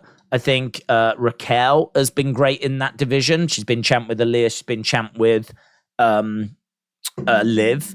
Then also Sasha and Naomi. And that was a great team. They were disappointed that the belts weren't being used better. But rather than continuing to try and elevate them, they decided to walk away out of frustration, which, I was not a fan of that decision. And I don't think it helped anything or anyone, to be honest. But, they were still very credible as a team, and just them having the belts, I thought, was great for that division. So my point is, I understand if you unify in them, you're not going to get rid of them, right? But my question would be, where are you going to produce the teams that you're going to need to keep that division strong? Because having the women's NXT tag belts in NXT meant that you was producing women's tag teams like Kaden and Katana and Toxic Attraction, that could then go to the main roster to compete for it. If you're going to take it away from NXT, then does that mean you're not going to be producing women's tag teams? And if you're not producing women's tag teams, does that now mean that we're just going to throw women together? in teams that are going to feel a bit slapdash. I don't know, man. I was really excited for the future of the women's tag division when NXT had those belts because it felt like we were really committing to it. You know, we don't have a history of women's tag teams like Legion of Doom, Steiner Brothers, British Bulldogs, Demolition, but we should. We should. That's exactly what we should have. We should have that history. We should have teams with proper team names. But again, it's all just thrown together, isn't it? It's all just thrown together. So this doesn't feel like something that I want to celebrate. The fact that we're going to lose the NXT women's tag titles. It's, I suppose, good that we're still going to keep the women's titles around on the main roster, but I really would worry about what does that mean for the future. It just really suggests that we're just going to throw women's tag teams together now. Which, you know, listen, Ronda and Shayna, I suppose, in a way, have been thrown together, but they've got such a rich history that doesn't matter. Sasha and Naomi were thrown together, but they were two big stars, so that felt good. Aaliyah and Raquel were thrown together. That was fun. Liv and Raquel were thrown together. That was okay. I mean, I suppose in a way it could work, but we can do better. We can have proper women's tag teams. We could have, like, you know, the Bella Twins would have been awesome as a proper tag team back in the day. LaCool, you know, with Michelle McCool and Layla, they would have been women's tag champs. So it just felt like we was maybe heading in a certain direction. Now it feels like we're going in a different direction. And I don't know that this different direction is better, to be honest. So, not really feeling that too much. I think that's a bit of a disappointment. So I don't know. We'll see. It'll be if they do that. It'll be interesting to see how they sell it. Why don't NXT teams try to come up to win it back? Well, there's not really much point if they're not going to win it because they've already decided they're getting rid of them. But yeah, I don't know. A bit of a shame. Right, let's go. I want to make sure that I've definitely done the super chats and then see if I can get to some of these. I think we are. Dixon said Harry Kane will cost Man U more than 40 million. Listen, that's all we're offering. Take it or leave it, and they'll take it. Roman is Goated said, if they did that, the women's tag titles would be defended on all three brands like they were a few years ago. Yeah, but it didn't really work. It didn't really work. I can't say that worked very well. Like, it's not a way of really producing women's tag teams because if the women's tag champs are in a feud with someone on SmackDown, then that means that Raw and NXT have to wait for their opportunity. And then it might be that we get over to Raw and then, like, still the NXT team are waiting. You know, it's not a great way of producing consistent talent coming out of NXT. Don't know. It's just not the way that I would go. Right, here's SmackDown. NXT barely saw the WWE Women's Tag Champions. That is true. I mean, I will agree it was fun when they did go down there. Remember, was it Sasha and Bayley going down? I do agree that when they went down there, it did kind of make it feel a bit bigger. And maybe they're thinking this is a way they could boost ratings by having, you know, this is going to be a way that main roster stars can go to NXT and it make a bit of sense. Like, this is why they're there. But, I mean, you are right. They really didn't go down there that often. Right. So, SmackDown is beginning. Let's see what's about to go down tonight. This is a big show, as we said. It's a big show tonight.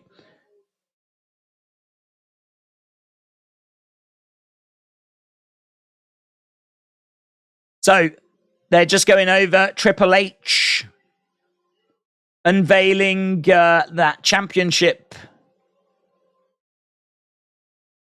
and handing it over to Roman last week. I think that Volta can dethrone Roman, says Miguel. Sergeant Sugar said, whilst the 23-7 title sucks, I wish they would bring it back. It's the only title I would have a shot winning at, said Sergeant Sugar. SmackDown is on. It is. Let's go. So if you are just joining us, who is Jey Uso going to choose? EO against Shotzi, Money in the Bank qualifying. Bayley against Mia Yim, Money in the Bank qualifying. Mustafa Ali against Santos Escobar, Money in the Bank qualifying. Baron Corbin against Butch, Money in the Bank qualifying. Women's title presentation to Asuka. Women's title. Women's championship. The WWE Women's Championship. And Young Rock got cancelled. So 3 seasons of Young Rock is done, mate. Days, did you see Zelina? She buried LA. Check it out. I did not see Zelina. We can check it out at the next commercial break. Okay, we're still looking at a recap at the moment. What's it gonna be, Oos? Stat card tonight said Roman is goated. Dad Stuff said, have you ever had a Pimm's Cup? No. Had Pimm's, but I don't know what Pimm's Cup is.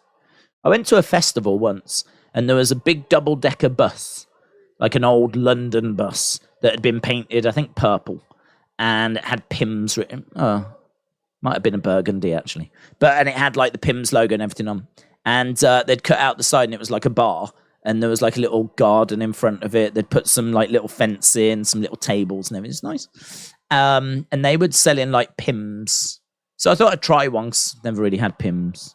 It's an interesting drink. It's not one that I don't know, it's an interesting one. Quite refreshing. Had like fruit in it.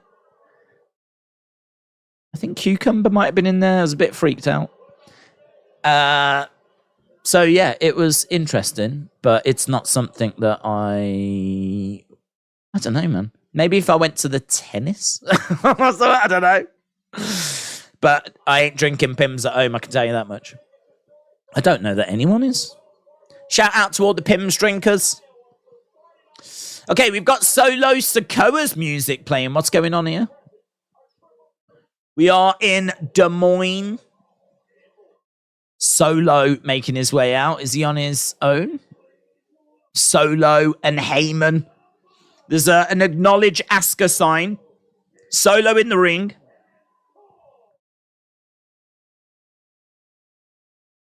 Let's go. Let's go. I like these two together. Usos interfere. Here come the Usos. Solo Sikoa turns and faces the entranceway. There's Jey. Jey is making his way down to the ring.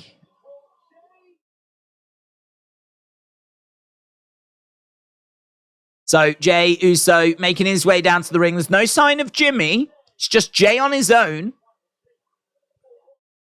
Got a little smirk on his face, a snarl. I'm going to go with snarl.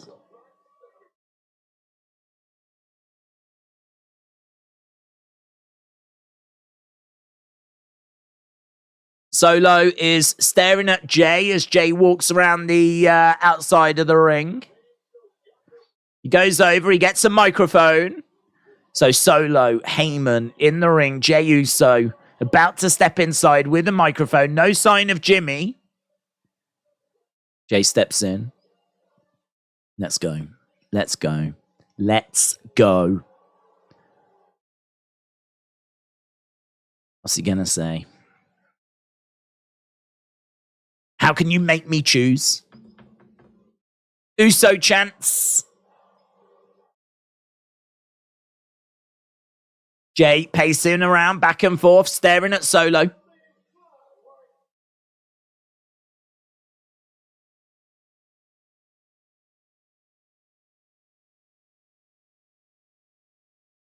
Stabbing our big brother in the back is something you don't do, Solo. I don't know if I can forgive you for that.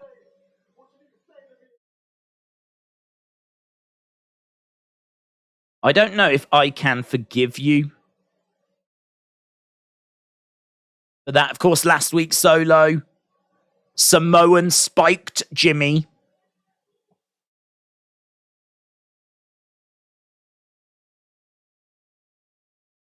Got this all wrong, says Heyman. Heyman's telling Jey, you've got this wrong. It's not my fault. It's not the Tribal Chief's fault. It's not your fault. This is Jimmy's fault. So Heyman said this is Jimmy's fault.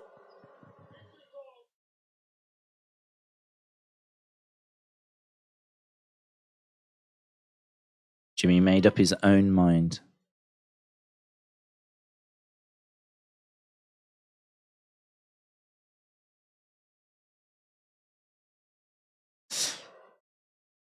So Heyman said it's all Jimmy's fault. You've got this wrong. It's all Jimmy's fault. Heyman telling Solo to step back. This is gripping. I'm no physical threat, says Heyman. I'm no physical threat. It would be if he fell on you.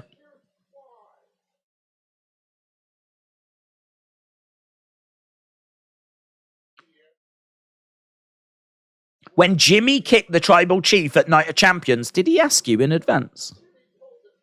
Jimmy pulled the trigger.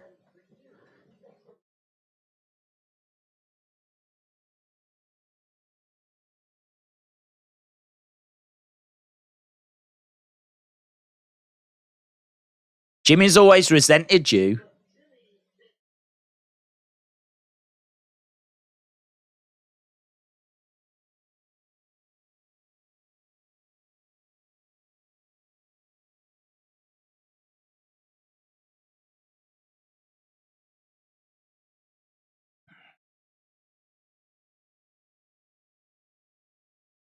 Oh, Roman wants to groom you to be the next Tribal Chief.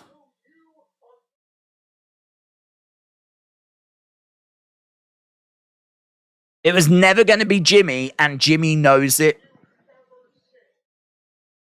That's a nice little extra element, isn't it? That's a nice little extra wrinkle.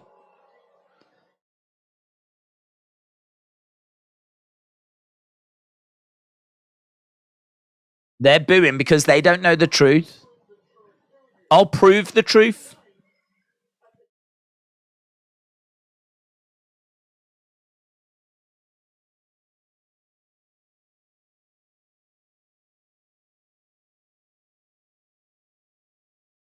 Tonight, you bring gold back to the bloodline.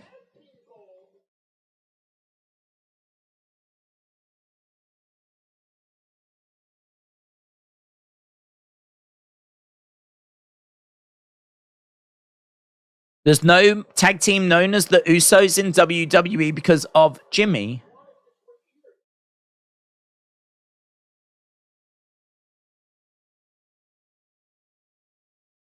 Is he facing Theory?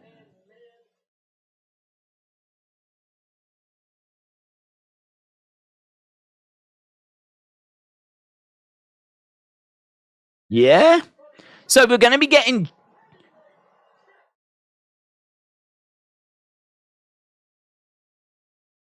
So he's facing Theory tonight?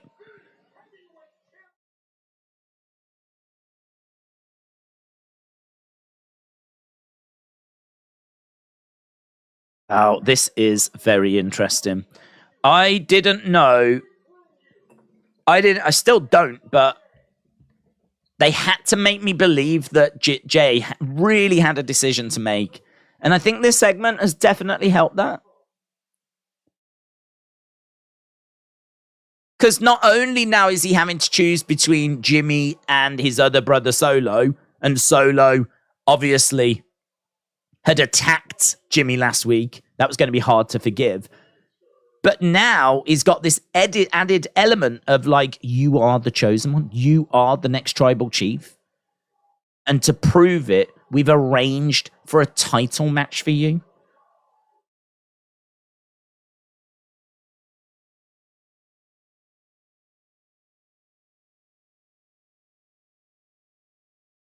Okay, so let's see what Jay's got to say. I'll take you up on that US challenge.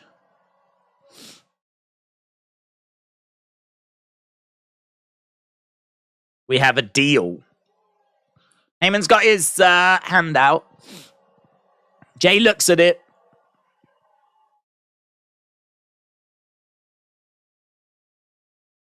Jey looks at it.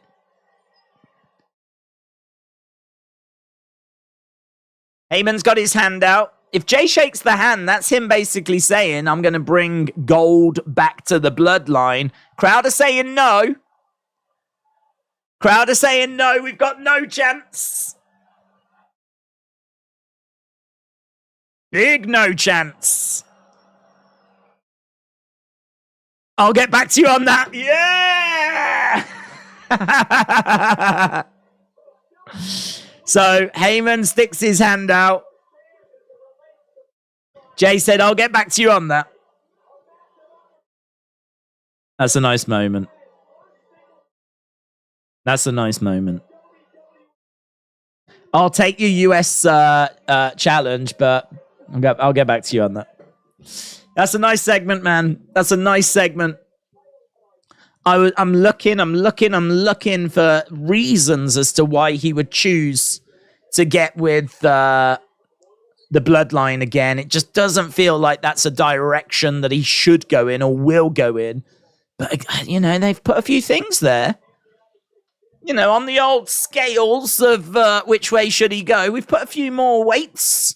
Put a few more weights on the bloodline side. Roman wants you to be the next tribal chief. He always has. You're the right-hand man. Right, lots of money in the bank things coming up. Now, that's Usi, says Miss Clown 1.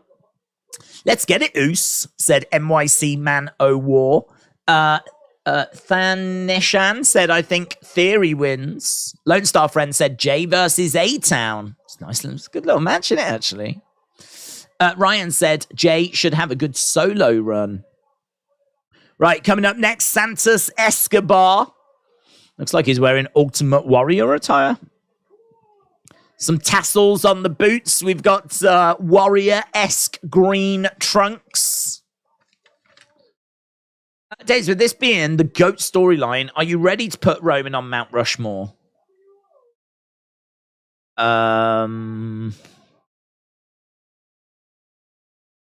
No, not yet.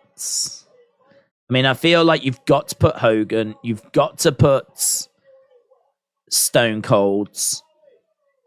You've got to put Undertaker. Is what we're seeing from Roman bigger than Hulkamania? I would say no. Is what we're seeing from Roman bigger than what Stone Cold did during the Attitude Era? I would say no. Are we going to say that Roman has had a bigger impact than The Undertaker? I have to say no, right? So for me, those three are definitely ahead of him. Then that fourth spot is very interesting because John Cena obviously has to be in consideration. Andre the Giant has to be in consideration. The only thing I would say about Andre is a lot of his career is outside of WWE. He is booked by WWE, but he goes all over the world, all the different territories and promotions. The time he actually spends in WWE, I mean, he spends a considerable time, but if we're only judging Andre on his WWE time, I don't know that Andre takes that fourth spot because Andre traveling around the world, working for all those other promotions, you know, Andre on a wrestling Mount Rushmore, sure. On a WWE Mount Rushmore, no, man. And for me, is, you know, we're really wrestling with that fourth spot there. So I feel like Cena, Rock, Triple H, Andre, some might say Shawn, some might say Brett, and you've got Roman in the conversation. You've got Roman in the conversation. I can't put Roman over Stone Cold, Hogan, or Undertaker. Some might even say Bruno Sammartino for that fourth spot. But again, it was such a different time. I mean, Bruno was, he was nationally known, but he was really like the king of the Northeast. Roman's a global superstar. We're talking about a different league. So I think it's really hard to compare to those names of the past, of the old, because it's just such a different company now, such a bigger company now. So I don't know. For me, I don't know that I can definitely say he's on the Mount Rushmore. This is why once his career's over, it'll be interesting. I think you could have a really good conversation about who's bigger out of Cena and Roman. I think you could have a very interesting conversation there. Tell you what, though. What it keeps coming back to for me. Keeps coming back to the fact that I think the Shield were awesome. But then I think from 2014 till 2021, was it? We had face Roman, and I don't know how much people were loving it. That is a long chunk of his career where he is getting very split reactions. And in all fairness, that doesn't matter because Cena's whole career was split reactions. But that part of his career was nowhere near as good as what we're doing now. What we're doing now is the mountaintop. I mean, but we've only been here for, 2 years? 2 years we've been here. That's not a long time with this. The Shield stuff was great, but the Shield stuff was only like a year and a half. It wasn't very long. Came in at the end of 2012. They broke up mid-2014. So, that was like a year and a half, year and 8 months, something along those lines. And then you've got a long period of time where he's doing the face stuff, which it's just not as good. It's not as good. I didn't hate him. He was still main eventing. He was still a big name. But, that run for me is not Mount Rushmore stuff. The Mount Rushmore stuff is now Bloodline, heel Roman. But he's only been doing this for a little while. Right, LA Knight has come out. We've got Mustafa Ali in the ring. We've got Santos in the ring. Need to get back to the action because we are getting back underway. It really has got warrior attire on. Oh, hang on, Mustafa.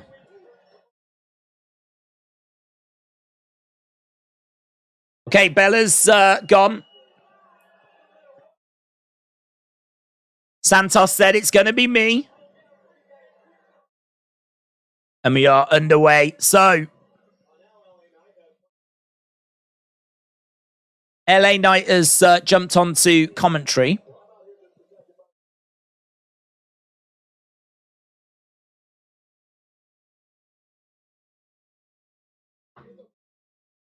Okay, Mustafa Ali against Santos.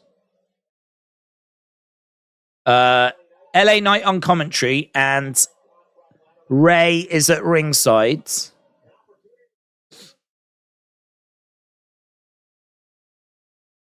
So, yeah, interesting question, but I don't think he makes it for me at the moment.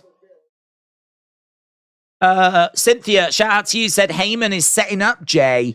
I don't trust him for a second. I bet you anything, if Jey wins tonight or loses, Solo will come out tonight and Samoan spike him.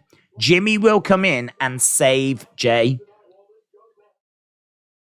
That is true, actually. He absolutely could be lying to him. It's a really good point. So even though he's saying, like, you are going to be the next tribal chief, it could just be a load of manipulating lies just to get him to stay. Because to be honest, I mean, Roman's the tribal chief. Is he going to look to give that up in storyline anytime soon? Why would Roman want Jey to be the new tribal chief now? The fact he said we're going to start that process tonight makes it seem like we're going to get there, within the next few months or something. Even like 12 months. I mean, you would think that Roman would want to be the tribal chief.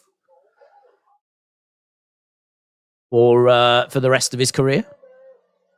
So you're probably right. It probably is lies. Probably isn't true. And I must admit, that'd be interesting if he doesn't even have to make the decision. He doesn't even have to make the decision. He just gets Samoan spiked and the decision is made for him, and then Jimmy comes down and makes the save. That is interesting. I didn't consider that. Cynthia, shout out to you. Really appreciate the support, buds, and hope you are enjoying SmackDown. We are 20 minutes in, and I think we're about to go to commercial break as both guys are on the outside. It's Santos Escobar who goes launching through the ropes to the outside, collides into Mustafa Ali, and both guys go down in the entranceway. Santos gets back up, gets back into the ring, is climbing up in the corner. Santos, crossbody, comes crashing down onto Mustafa Ali. And I think now we're going to commercial break. Santos pointing up. As I said, I think there's... I'm leaning Santos here. I'm leaning Santos for this one. Mustafa Ali at the moment is down in NXT, so... Mostef fan, shout out to you. Says, Days, is AEW Battle of the Belts the same as Night of Champions? They're both titles defending pay-per-views. Are they the same show or different, or are they just copying? I don't know that they're necessarily copying. I mean, it's Battle of the Belts is just a way to have a load of champions defend the titles. Night of Champions is that as well, but to be honest, Night of Champions hasn't been used since like 2015. And to be honest, look, a wrestling show where you really just the Battle of the Belts runtime is not very long. It's only like a 1 hour, 2 hour show. So the only matches that they are looking to do to get you to tune in, they were only looking to do title matches. So in a way, yes, it's similar to Night of Champions, but I would say that a show that just focuses on people defending their belts is, I don't know. You could also compare it to a lot of pay-per-views. I mean, pay-per-views are that. Pay-per-views are that, but just with extra matches, because they don't have pay-per-view time. They just got rid of the non-title matches. So I really can't say they copied Night of Champions. I just think that, you know, due to time constraints, they've just put a show on that's literally just focused on the belts and trying to get you to tune in. They want every match to matter, and they want you to tune in on that Saturday. I mean, it didn't work. I mean, Battle of the Belts ratings were awful. Really not good. And it's really not a good sign for Collision. And actually, the ticket sales for Collision as well are not great.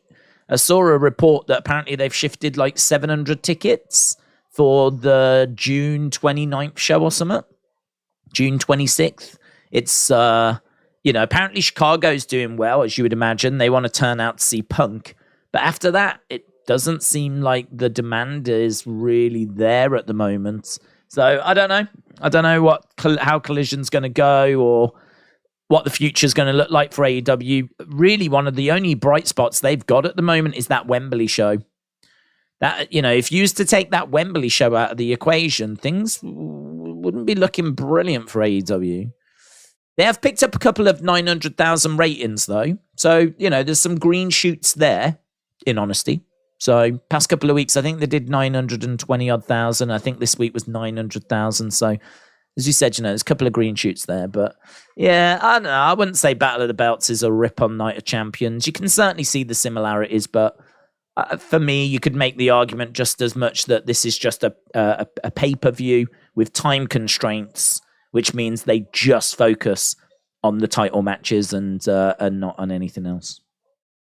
JM Beer, shout out to you, my friend. Appreciate the support. In fact, member stream coming up.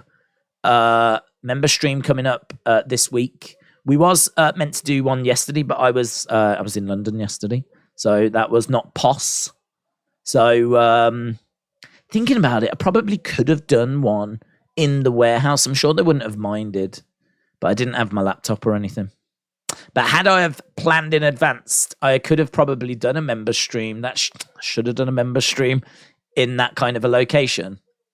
Missed the boat on that. But yeah, we will do one this week. Kaz, shout out to you, my friend. Appreciate the support. Hope you're enjoying SmackDown. We are back to the show now, actually. And same to GS Dub Brandon. So, member stream will be coming up on Thursday. So feel free to send in your thoughts, video clips, things along those lines. We'll play them and go through them on the member stream. I love doing that. And I think we went through a bit of a period of maybe overdoing it, where we had a lot of like, send this in for the Wrestling Escape Pod, send this in for your predictions, do this, do that. I think we've had a nice little period where we've had a breather. So, yeah, member stream on Thursday. If you want to email over your video clips and we'll play them and discuss them and go through them and explore the theories, the thoughts, the questions, all of that. It'll be good. The other thing as well, I need to mention this whilst I'm thinking about it, otherwise I might forget. Wrestling Shop Live is coming up in London, as you know, because I've mentioned it loads. I am there. You can come and meet me in London. It is the Thursday and Friday before Money in the Bank. So it's like, what, the 29th and 30th, something like that. 30th, 31st, 29th, whatever the Thursday and the Friday is. It's in London. It's at Waterloo Station. I should be there both days. Well, I will be there both days.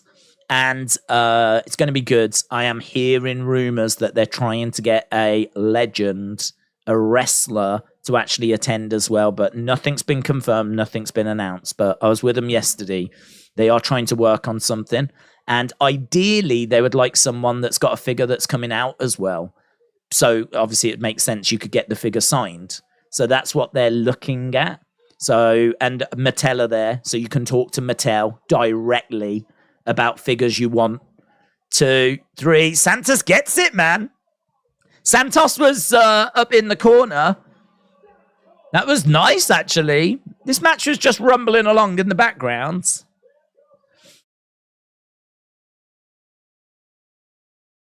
So, Santos picks up the win, so it's going to be LA Knight, Ricochet, Santos, and Nakamura. I did wonder if we might get some outside interference. We didn't. It's just a straight-up win. Ray is calling out the rest of the LWO. Here comes the rest of the LWO. They're celebrating with Santos. So LWO have made their way down to the ring. I thought Santos would get it. Here's Jey Uso backstage. There's Sami.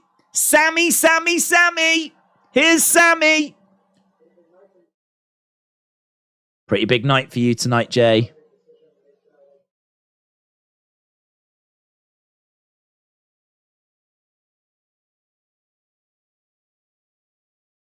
The time we had together. That was some of the best times of my whole life. And I know it's some of the best times of yours.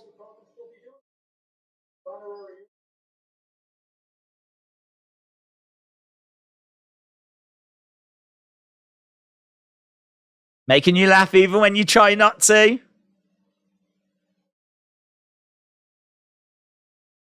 That couldn't happen because of one man.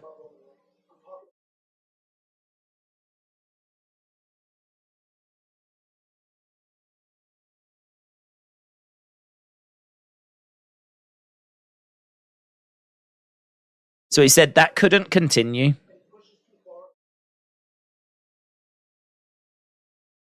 Because of one person. The tribal chief.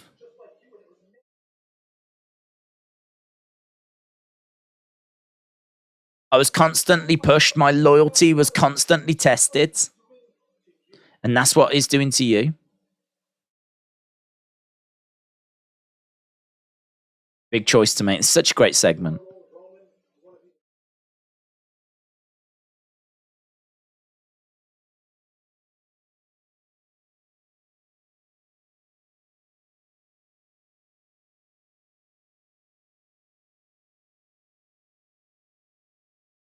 Whatever happens.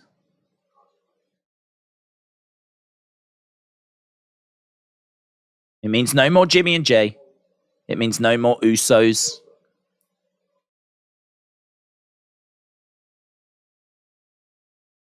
No more Jimmy and Jey if you go down that road.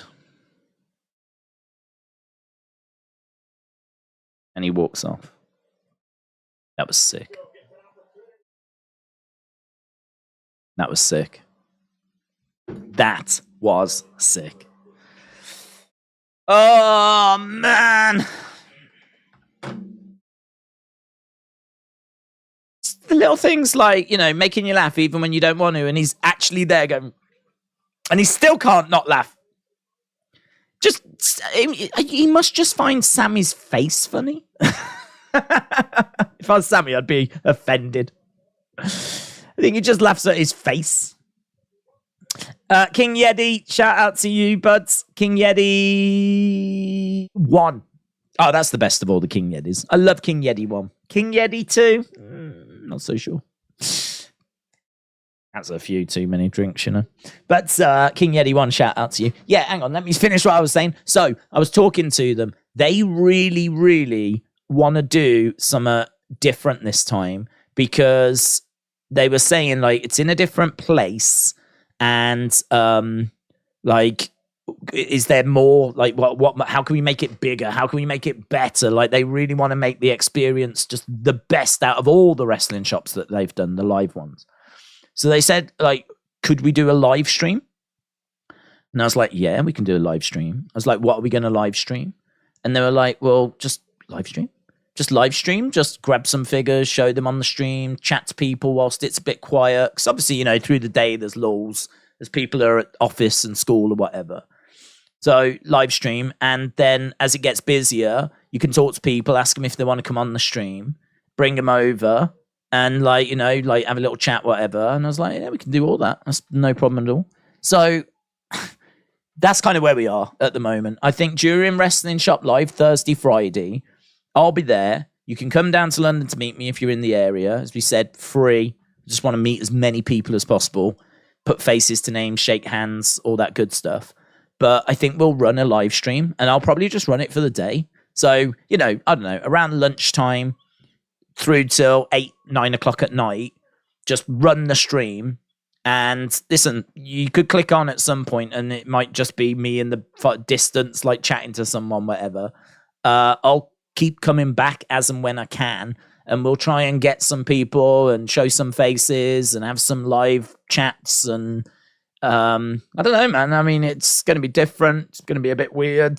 Might work, might be a disaster, but that's kind of the thought at the moment. So yeah, I can't really give you much more than that because I don't have much more than that. But apparently there's decent Wi-Fi at Waterloo Station in London. And the shopping centre is in the station. It's a new thing they've built. Apparently, and I didn't know this, but apparently the Eurostar, which is the train that takes you from England to France, goes underneath the English Channel. That used to leave from London, Waterloo. Used to leave from there. It doesn't now. It leaves from King's Cross. So the space where the Eurostar used to go, that's been turned into a shopping complex. And that's where this place is. So, and apparently it's got good Wi-Fi and everything. So, yeah, it should be good, man. It's going to be interesting. I'm really looking forward to it.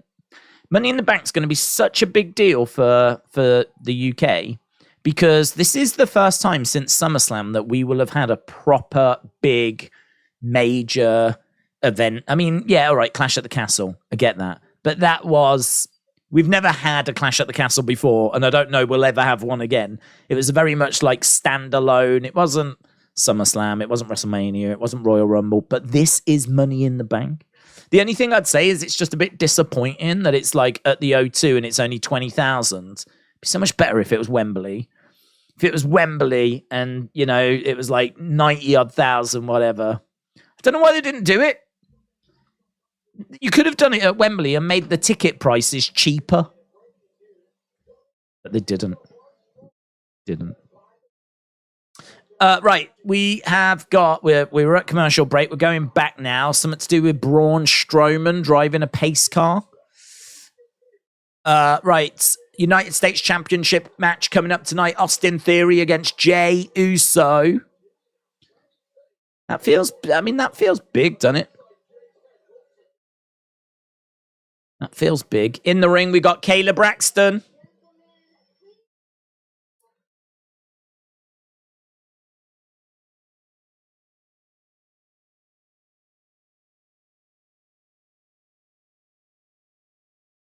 Okay, so Isla and Albert being introduced to the crowds. So the Unholy Union are coming out right now. Let's see what the Unholy Union have got to say. Okay. Right, Mitchell said in a backstage segment, Sami said he's addicted to the bloodline and KO said he's done with it. Imagine if somehow we get KO and Jimmy against Jey and Sami. That would be interesting. KO and Jimmy versus Jey and Sami. I feel like they're going to stay on the same page, though, to be honest. I don't see the Usos splitting. Well, we'll find out more tonight, won't we? Right, let's see what these two have got to say for themselves. Spooky. Spooky, spooky. I don't give a damn about a reputation. Isla and Albert. Here's Ronda and Shayna. I don't give a damn about my reputation. You two want to call yourself a women's tag champs? Let me ask you a question.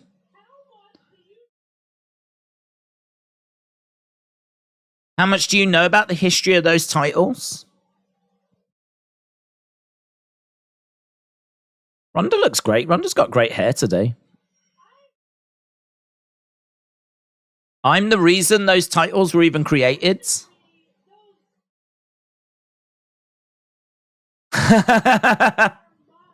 Those Shayna Baszler commemorative tag titles are mine.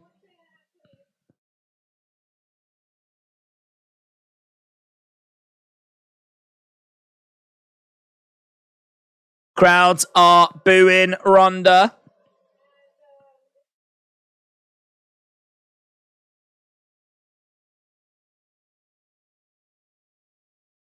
This division isn't big enough for the two of us. We want yours.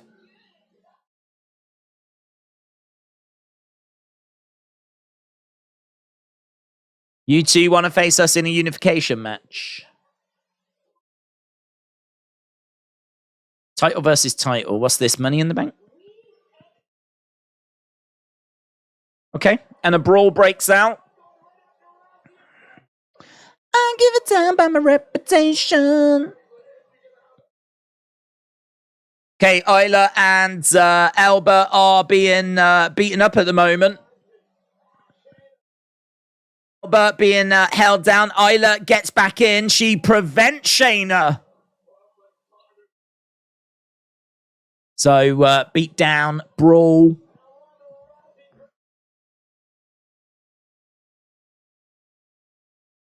Don't know when this unification match is, but I'm guessing it'll be at Money in the Bank.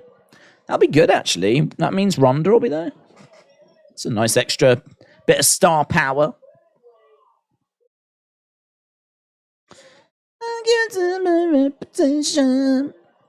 Okay, so Shayna and Ronda are walking away. Where's their belts?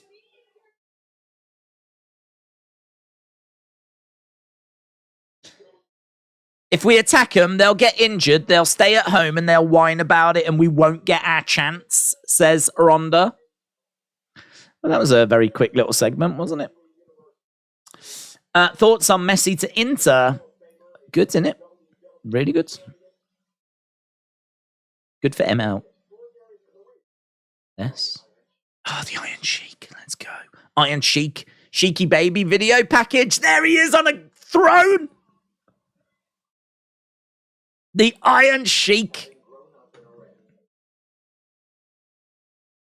Iron Sheik.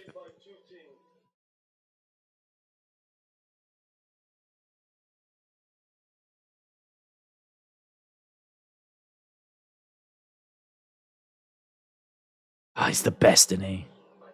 Love him.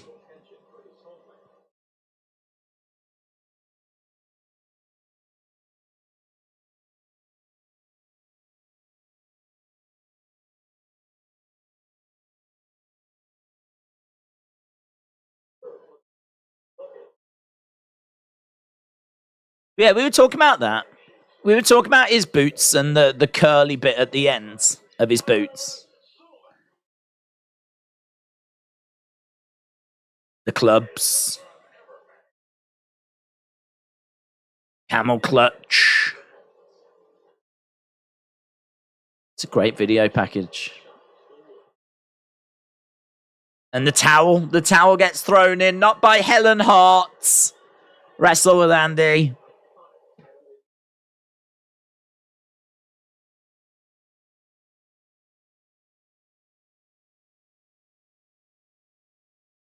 Big Green. He had Big Green. Such a horrible belt.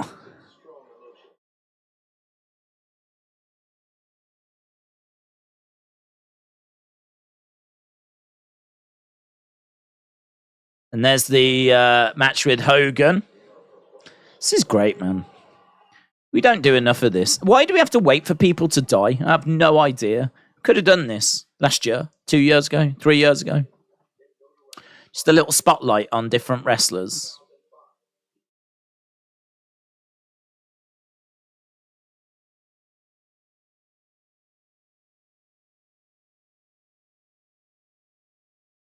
Geordie316. I went to the 2003 Insurrection pay-per-view in Newcastle. It was an amazing night.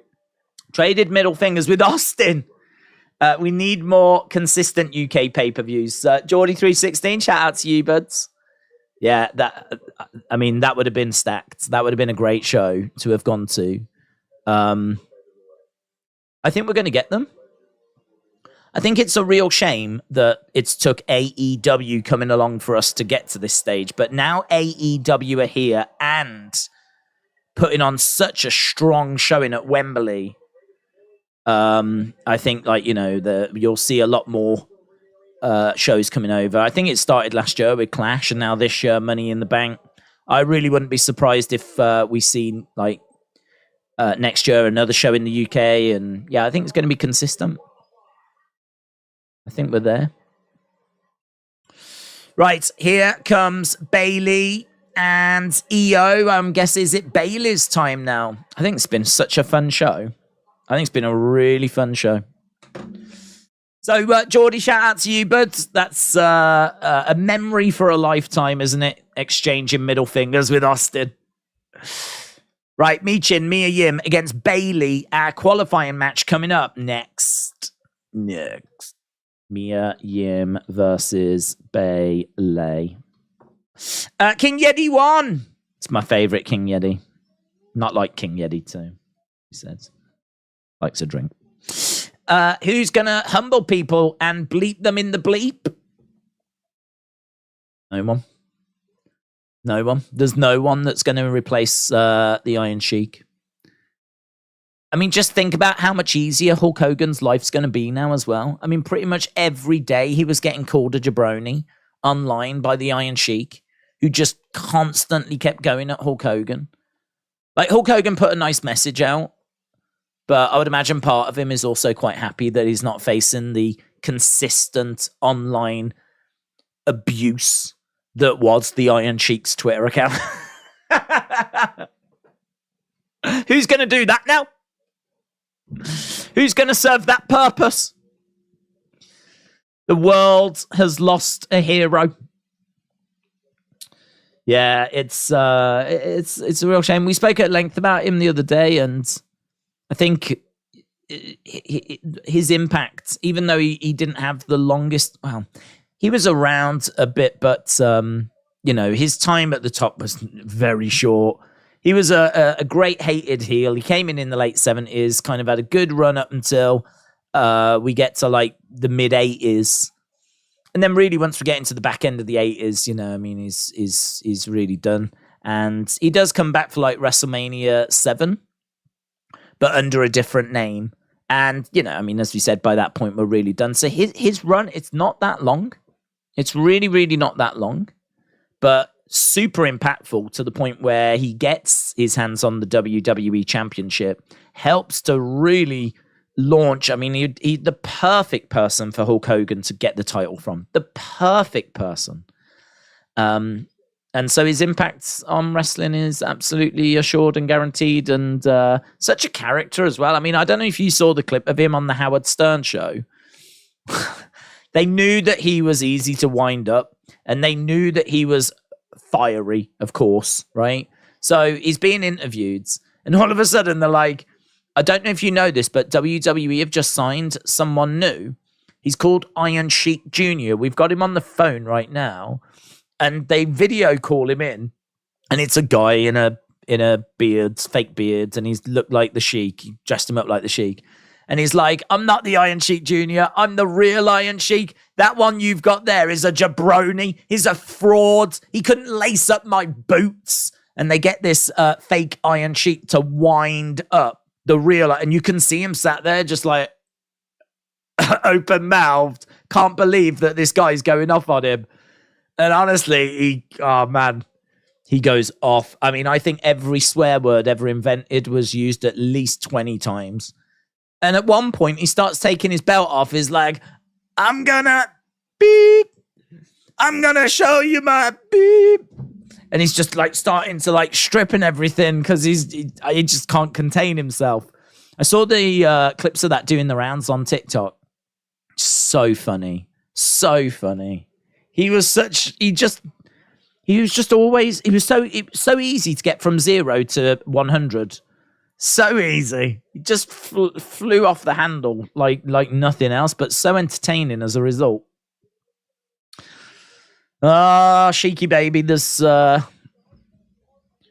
much. And then obviously, his win at WrestleMania 17 in that Battle Royal because he wasn't physically able to take the bump of being thrown out. And because of that, he had to win it. I don't know, he would have won it otherwise. But actually, I'm really pleased he did win it. Right, we've got AJ on commentary, and Bayley is taking the mick out of AJ. Again, I don't know if you saw that clip. But Bayley was doing AJ's entrance, and she puts her hands down, head down, and she's like, and he's like, that's not how I do it. And she's taking the mick. She just did it again there, right in front of him. He's like, that's not how I do it. So Bayley having a little bit of fun with AJ Styles. AJ on commentary, EO on the outside, Michin against. They call her Michin. I don't think they call her Mia Yim, to be honest, anymore. It used to be Michin, Mia Yim, but here it was just Michin. So, yeah, King Yeti, shout out to you, buds. Shout out to you. Bob Backlund did not want to drop that title to Hogan. That's what Sheik was for, says Inside Out and Again. Makarai said, Shayna and Ronda lose and they start feuds, or would you have them win? Personally, I wouldn't unify the belts. But if I have to, I would have Ronda and Shayna win. I think it's a bit too soon to do the feud between them. I think I'd give them a lengthy run with the titles. So I would have them win. I mean, they've only had them a couple of weeks. So I don't think I'd have them drop it and then, like, feud. But a feud, I mean, yeah. I mean, if you want to talk about a feud between them at, say, WrestleMania, could be good. The Sheik legend is staying in character for 30 years after his wrestling days, says BBB Yipsy. What about Edge? He's had an incredible career as face and heel. He had awesome rivalry with Cena and a great faction with Christian, and he's one of the greatest wrestlers, says Kian. He's one of the greatest wrestlers. He wouldn't be on my Mount Rushmore. He wouldn't be anywhere near my Mount Rushmore. He's not had the impact that a Stone Cold or a Hogan or a Cena, or, I mean, we are talking really the faces of the company, and Edge has never been the face. So, but yeah, I mean, if we're talking great wrestlers, Edge, yeah, absolutely in that conversation. Bret Hart, Shawn Michaels. Here is Scarlett. Scarlett blows some red stuff in the face of AJ. Carrion grabs it. Carrion Cross with a cross jacket on AJ. Scarlett jumps over the barricades. So Bayley gets the win on Michin. And then now we're going to be starting a Karrion Kross AJ Styles feud. I'm here for this. That's a good feud. That's a good feud. AJ really should have known she had something in her hands, to be honest, because it was quite hot. She was like... Right, okay, we might be getting the Asuka moment now. Okay, it might be Asuka time. Listen, I really like Karrion and AJ. I think that's good. It allows you to do Mia Yim and AJ against Scarlett and Karrion if you want to go in a mixed tag direction. You can even do Scarlett and Michin with Karrion and AJ at ringside. And then, of course, I mean, listen, AJ against Karrion. Good. Red Dust. Red Dust. Here's Bianca. Okay. Tonight I'm presenting her with a brand new Women's Championship.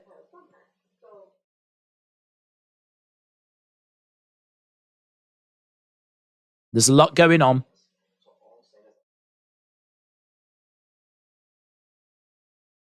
Don't attack Asuka tonight.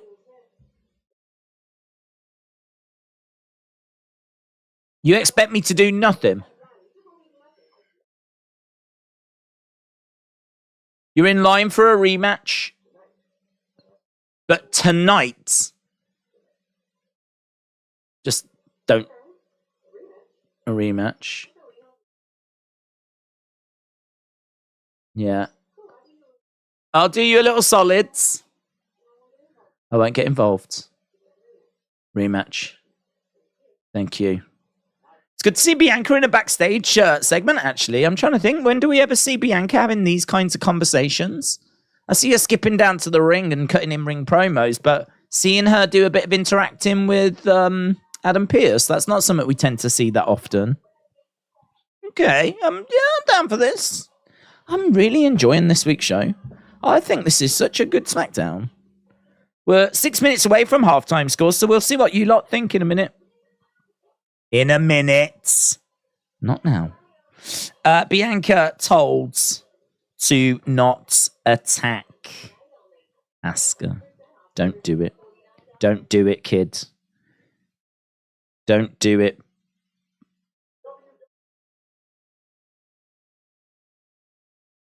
Granted.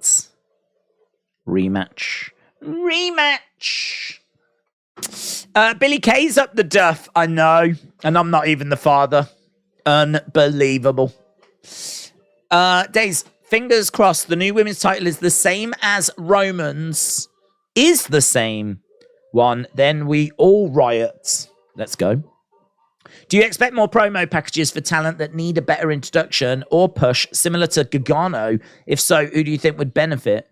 Are you talking about those like vignettes? Because they've done them for Gargano.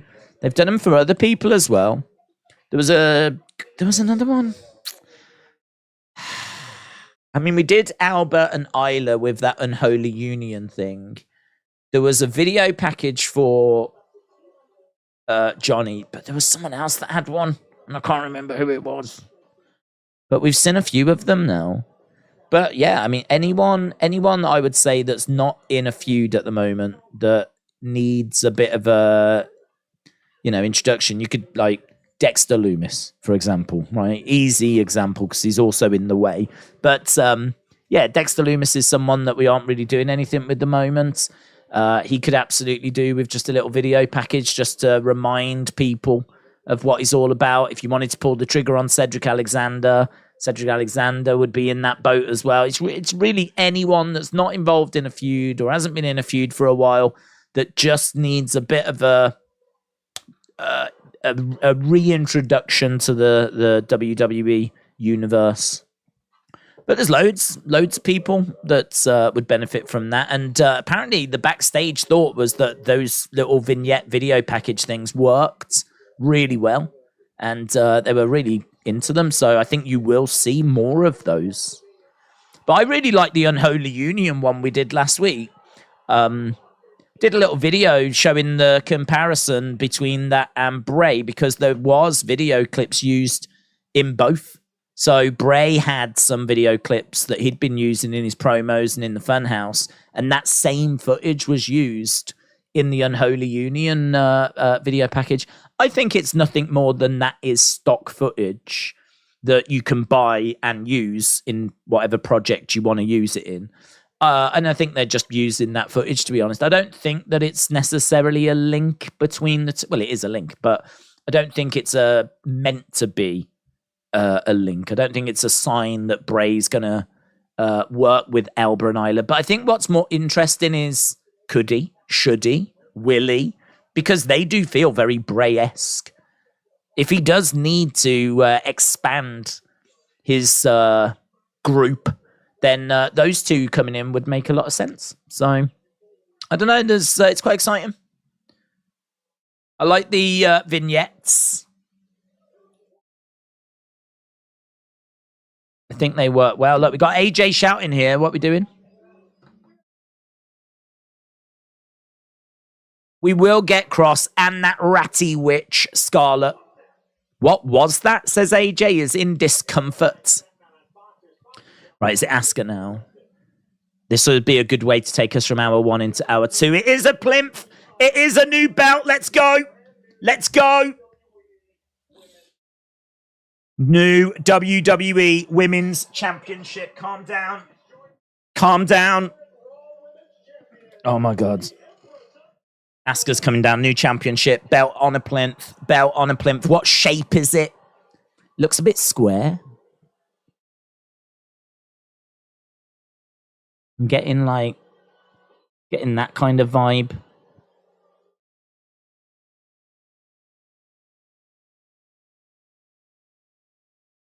I am getting, might just be the way it falls. Asuka with glasses. Interesting. She looks like John Lennon. Days, we're getting the pink title Alundra Blaze had. Yeah. If there's one thing I know about women, they love pink. They love it. Should be pink. All the girl belts should be pink and all the boy belts should be blue.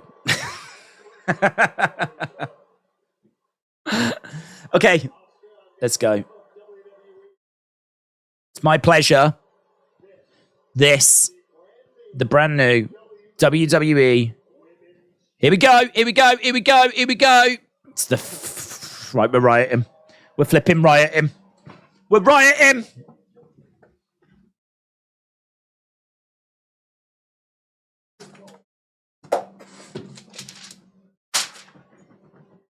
Actually, that was metal. You know, that was metal.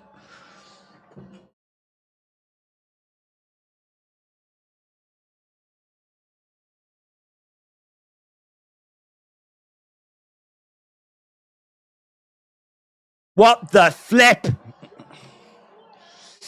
Charlotte Flair has come down to save us from disappointment. What is it with this company?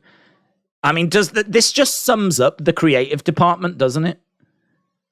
Doesn't this just sum up the creative department? They've got an opportunity. They've got an opportunity to present us with a new belt.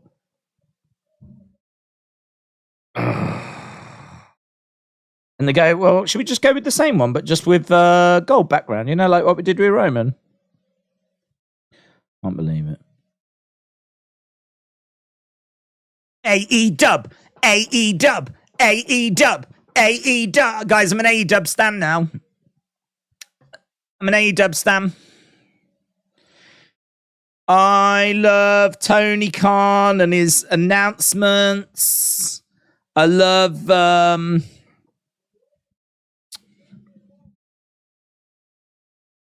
Anna Jay. Ty Conti's my favorite wrestler. Ugh. Can I just say it was really stupid throwing that one thing because I don't know where it's gone and it was made of metal. If that had smacked me on the head, I could. What's going on with me now? Ah, brilliant. Brilliant. Now the thing's froze. Charlotte's come down, by the way. Lep.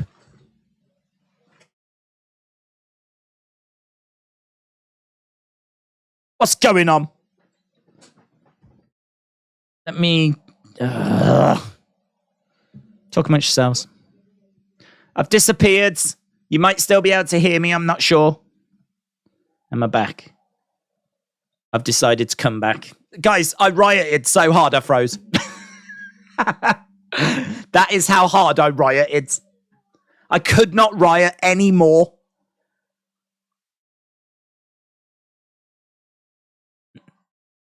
Okay, so Charlotte's here. That is the new belt. Have we got a better shot of it?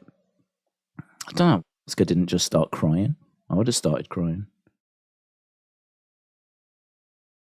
No one respects you more than me, says Charlotte. Right, let's just do a thing here.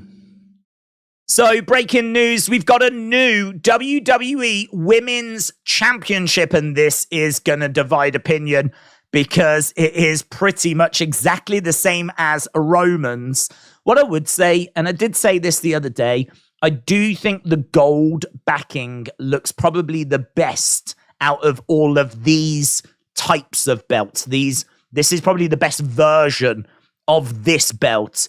But if you're going to unveil a new championship, call it a new name. This is the WWE Women's Championship. I think it's a bit of a shame that it's not like a super detailed winged eagle-esque design. It's a bit of a shame that we've just kept it the exact same design. But as we said, looking on the positives, I do think it's probably the best version of these kinds of belts. Well, and also it does marry up with the one that Roman has. It does beg the question now, what are we going to do with Rhea on Monday? Doesn't make sense for her to have the SmackDown title. I'm pretty sure that there'll be another new championship that's shown off. That's probably going to be similar to the one that Seth has, so that the belts are the same between the men and the women. But yeah, here it is. This is Asuka's new championship. No longer is she the Raw Women's Champion. She is now the WWE Women's Champion.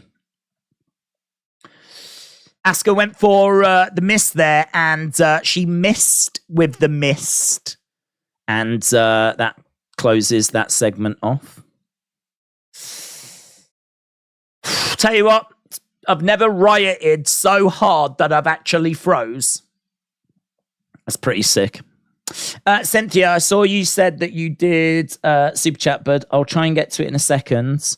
Just going to upload this video. And then I do actually need my notepad. I'll get that back. Right. New WWE Women's Championship revealed. Asuka is the WWE Smackdown. Right, Asuka needs to beat Charlotte several times and decisively. Okay, we're backstage with Jey and Heyman.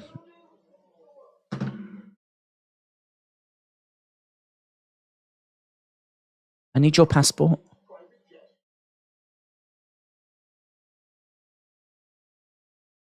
You're going to fly all the way to Money in the Bank in the private jet?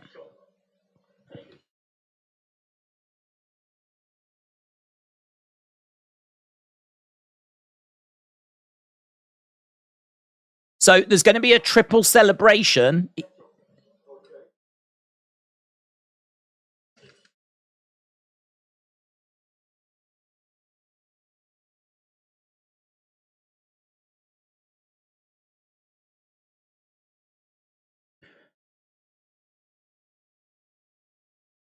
public acknowledgement.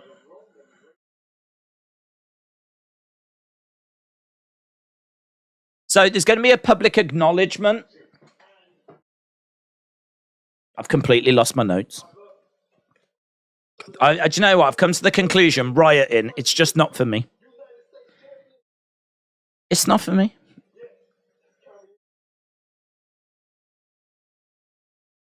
I don't know why you're so happy.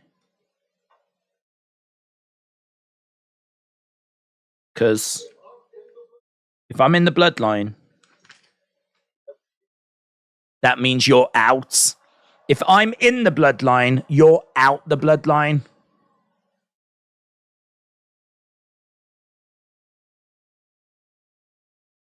If I'm in the bloodline, then you're out, says Jey.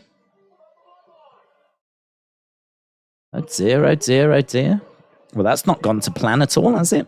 I tell you what, there's so much going on with this show. So much going on. We need to get to halftime scores and everything.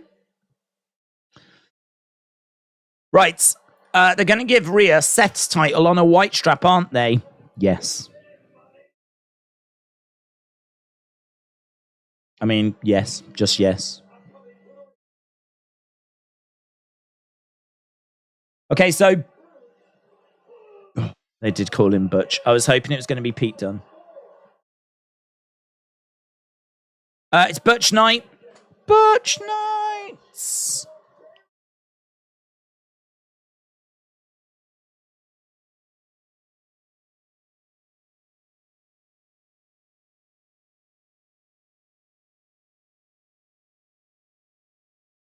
Right, let's turn that down. Let's do...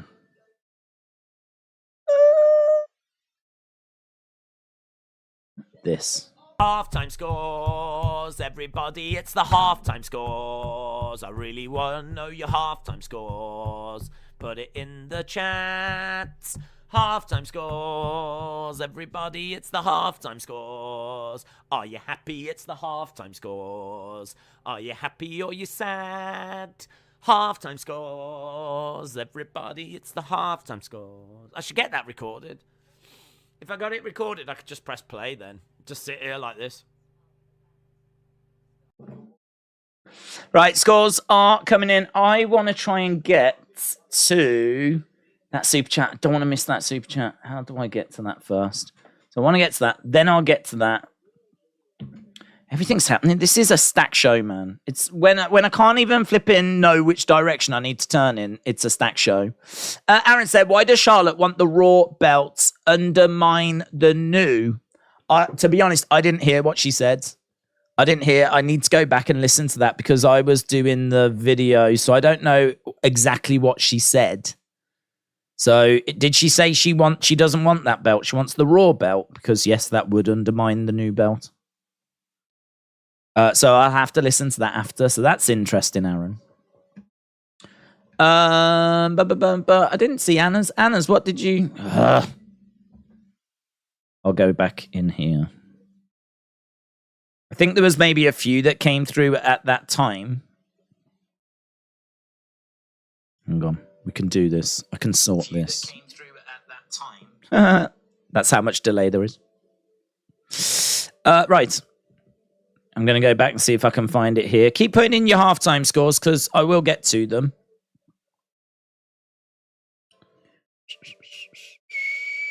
I'm just looking for super chats to make sure I get them. Hang on, there's one. Cynthia says, oh man, I don't know if I can read this. It's not very sharp, is it? Are we on like a really low setting or something? Why can't I read this? How am I meant to read that? I can't read that.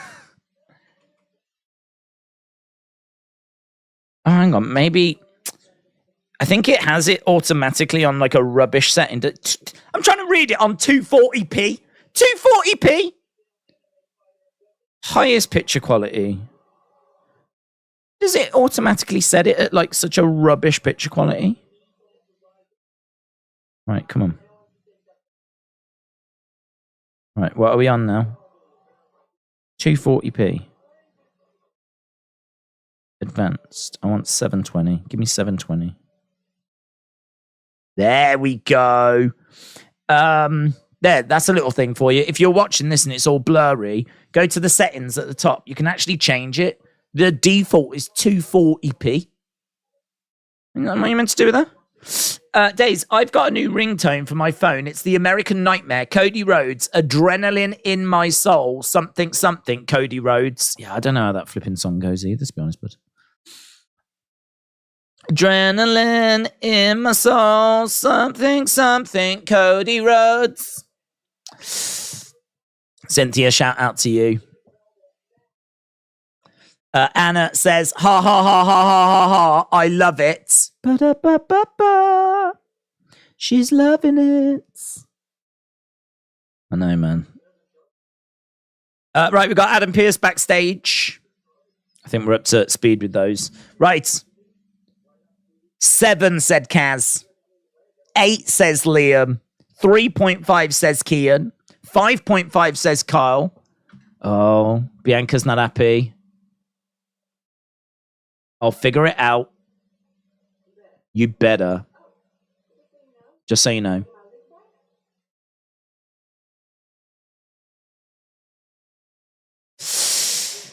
Bianca's not impressed.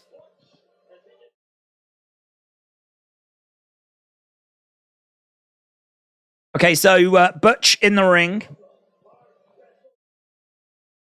Special guest.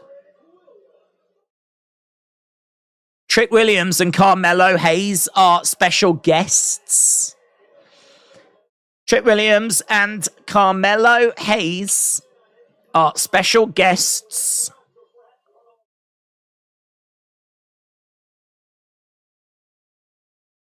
Well, I'm sure they're not going to get involved.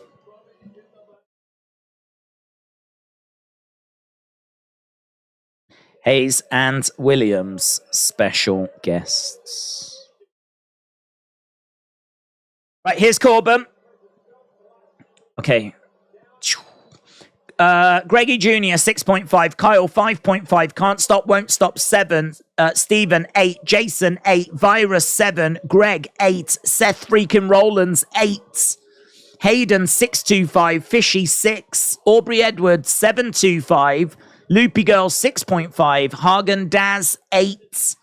Mr. Dale Jr., 7.285. Kyle with a 5.5. Mark with a 4x4, or a 4x4. Ho! Spike with a 7. Daniel with an 8.25. Can't Stop, Won't Stop with a 7. Roman is goated with an 8. Kieran with a 6.75. Kyle with a 5.5. Alex with a 7. Inside Out and Again says pi out of 5, which I think is 3.17. Kian with a 3.5. JM Beer with an 8. WWE Fan 1000, 8.1. Trey Gaming with a 6. Nova with a 7. Roman is goated 32 out of 35. Baron Corbin saying a few words right now to Trick and Carmelo. If I was you, I would stay on the other side of that barricade, says Corbin. Sit down like the fan that you are. Is this going to be a squash win? Butch, Inzaguri. Corbin goes back. Butch, Inzaguri. Charges over to the corner. Another kick coming in there by Butch. Corbin is down. Butch looking for a DDT, and he gets it. 1, 2, but kick out by Corbin. Butch is going up, climbing up, looking for a moonsault. Is he? Moonsault misses, lands on his feet, rolls through, charges over around the houses. Backbreaker by Corbin. Corbin on top of Butch right now. Throwing in some shots. Again, shots coming in to the side of the head. Corbin unloading on Butch. Corbin looking over at Carmelo and Trick. They're standing on their feet now. Aaron, 6.5. Rashawn said 7. Charles says 8. Brony said, who do you think wins, Charlotte or Asuka? Who do you want to win? Should be Asuka this time. Should be Asuka. Charlotte's had the world title enough. Well, I don't see why we would need to put it back on her now, so it should be Asuka. Have you noticed they've started calling the IC and the US titles the IC Heavyweight and US Heavyweight? No, I can't say I have noticed. Ban is authorized for those. 10 says Wendy. 16 over 2 out of 10 said Patrick. Great score. Corbin shouting to Carmelo. I wondered if this was going to be a squash. It isn't. I still fancy Butch, of course, to pick up the victory, though. 2, 3, and he does exactly that. Butch wins. Butch wins. Clean. No outside interference by Carmelo or Trick. So,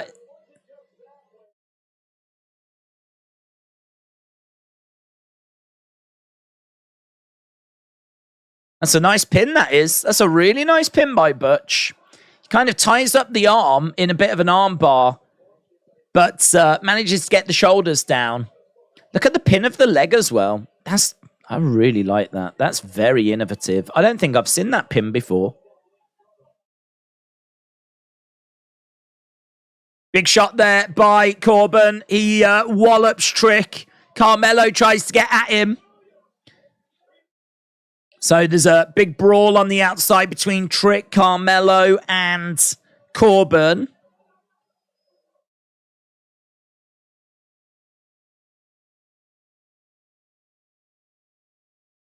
NXT chants from the fans. NXT chants from the fans.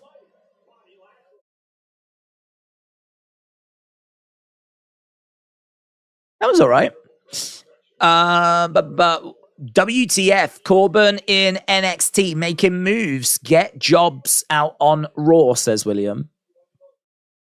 So, brawl.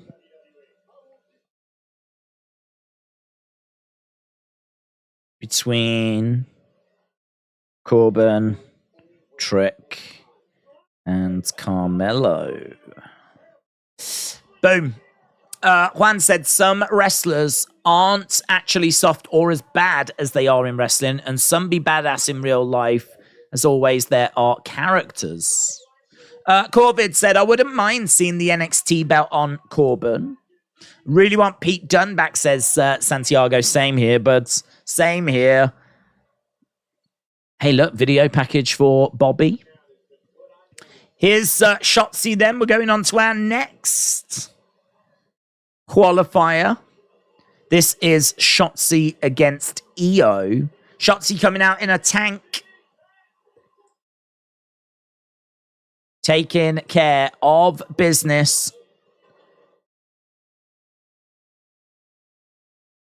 Okay, so Shotzi against Io coming up next.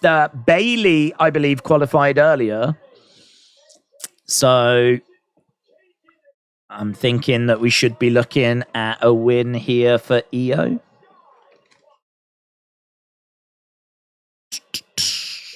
I wonder if Jey will lose tonight, want back in the bloodline, but then be turned down, said John. There's a few ways it can go. I mean, look, by the end of it, I'm expecting Jey to not want to return to the bloodline. I'm expecting it to be a case that he chooses his brother and he chooses... I mean, in a way, he's got to choose between being the next tribal chief, if you even believe that, or the Usos. I mean, why would he turn his back on the Usos? So... yeah, but I think they've done a really good job of, as I said, putting some extra weight onto the bloodline side of the argument. I think they've done a good job there. So it should be a good end to the show. We've got 40 minutes left, and I think it's been a really fun show. Honestly, there's just been no time to blink. There's been no time to kind of really do too much. It's just been like, now we're doing this, now we're doing that. And everything feels like it's got like significance and meaning. It's good. It's really, really good. Why do you think Johnny will be a world champion on Raw in the near future? I think he's great in ring, Red Brands. I think he will be. I think he's got a chance to be a world champion. The only thing that's going to count against him is that down in NXT, you can be a big fish in a small pond. But when you get to the main roster, you are dealing with legends. You are dealing with tribal chiefs and Brock Lesnar's and, you know, not long ago, Randy Orton's and Undertaker's.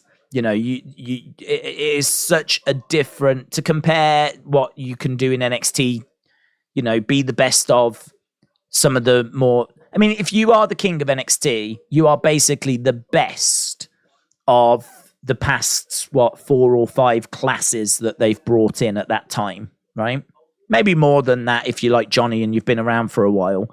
But we're talking about you are the best of the recruits that have come in for the past few years.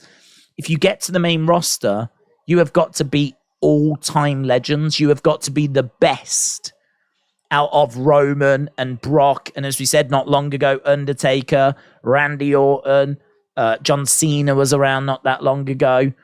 You know, even now you've got the likes of AJ Styles, Seth Rollins, Edge. Like, to get to the top of WWE main roster, it's a completely different kettle of fish than getting to the top of NXT.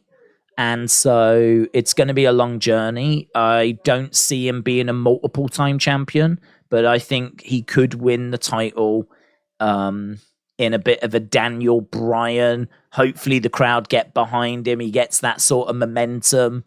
You know, hopefully we get something along those lines. Because in ring-wise, he can do it. And if he can capture the hearts of the fans like Daniel Bryan did, that would be his best chance. But I can't see that being anytime soon. Butch is fired up backstage, and here's Corbin. It was unfair, says Corbin. Oh, no, now we've got Cameron Grimes attacking Corbin. Oh, man, everything's going wrong for Corbin. So, Cameron Grimes attacks Corbin backstage. Shotzi in the ring. We're waiting for EO right now.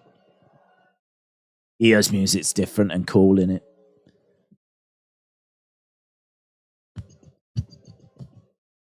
I think when it actually hits, I'd like it to have a bit more impact. You know, that kind of boom, boom. That's really cool. But then when it actually, the music comes in, it's I'd like it to have a bit more. I think I'd like it to have a bit more oomph when it actually, the main part of the song kicks in. But the start of it is so attention grabbing. EO, Sky.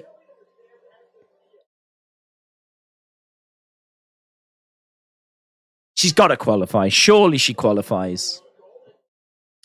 Hometown is Tokyo. She is the genius of the Sky. She's making her way down to the ring with Bayley. Of course, both of these in Damage Control. Michin is the dumbest name I've ever heard, said Hagen Daz. Cynthia said SmackDown has actually been really good tonight. John said he seems a bit more like a poor man's Seth, including having a wife who also wrestles. He might end up more like The Miz, where the crowd enjoy watching him, but he doesn't have a belt much. Well, yeah, I mean, I think he will make it to a world title. I don't see it being multiple times. I can't see him being like someone that's always in that main event title picture.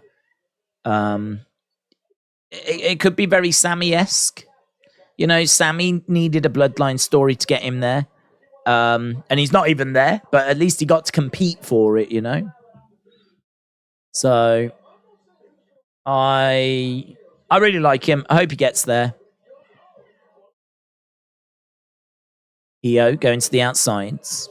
Christopher said, I hate the product that WWE has become. Oh, that's a shame. I think it's in a good place. I think the Bloodline story is really good. I think everything feels quite credible. Kicks coming in there by Shotzi. Nice suplex by Shotzi as well. ratings as well. I mean, last week 2.5, and I feel like if you did tune in last week, there's a chance you'd check it out to see what's going to happen with the Bloodline story. I think you've been treated to a good show. What don't you like? Let me know, Christopher. What don't you like? I'd be interested to know. There's not many people that think the product's got worse under Triple H. Shotzi's climbing up. Bayley trying to interfere. Don't do it, Bayley. Don't do it, because you could end up costing EO. Uppercut, open palm, uppercut there by EO. Shots coming in by Shotzi. And EO gets slammed down. Now Bayley does get involved, and she did something good. She did something good. Bayley interferes, and she helps. Don't do anything else now. Don't do anything else. EO, moonsault, connects. 1, 2, 3. EO wins. Oh, my God. Risky by Bayley. Risky. So EO and Bayley both qualify. Bayley getting involved.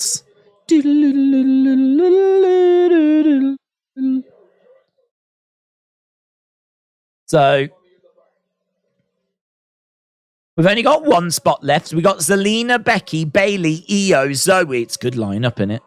We've only got one spot left. Linda McMahon. Bayley laughs at Shotzi. We're backstage with Zelina.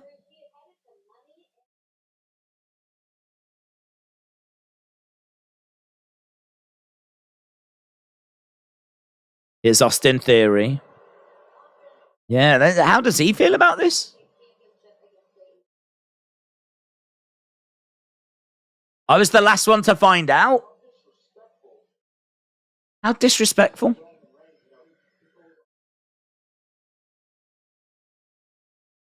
I don't make excuses.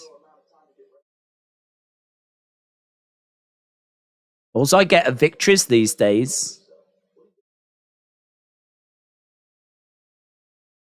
Jey Uso is going to be sent back to the Bloodline as the failure that he is.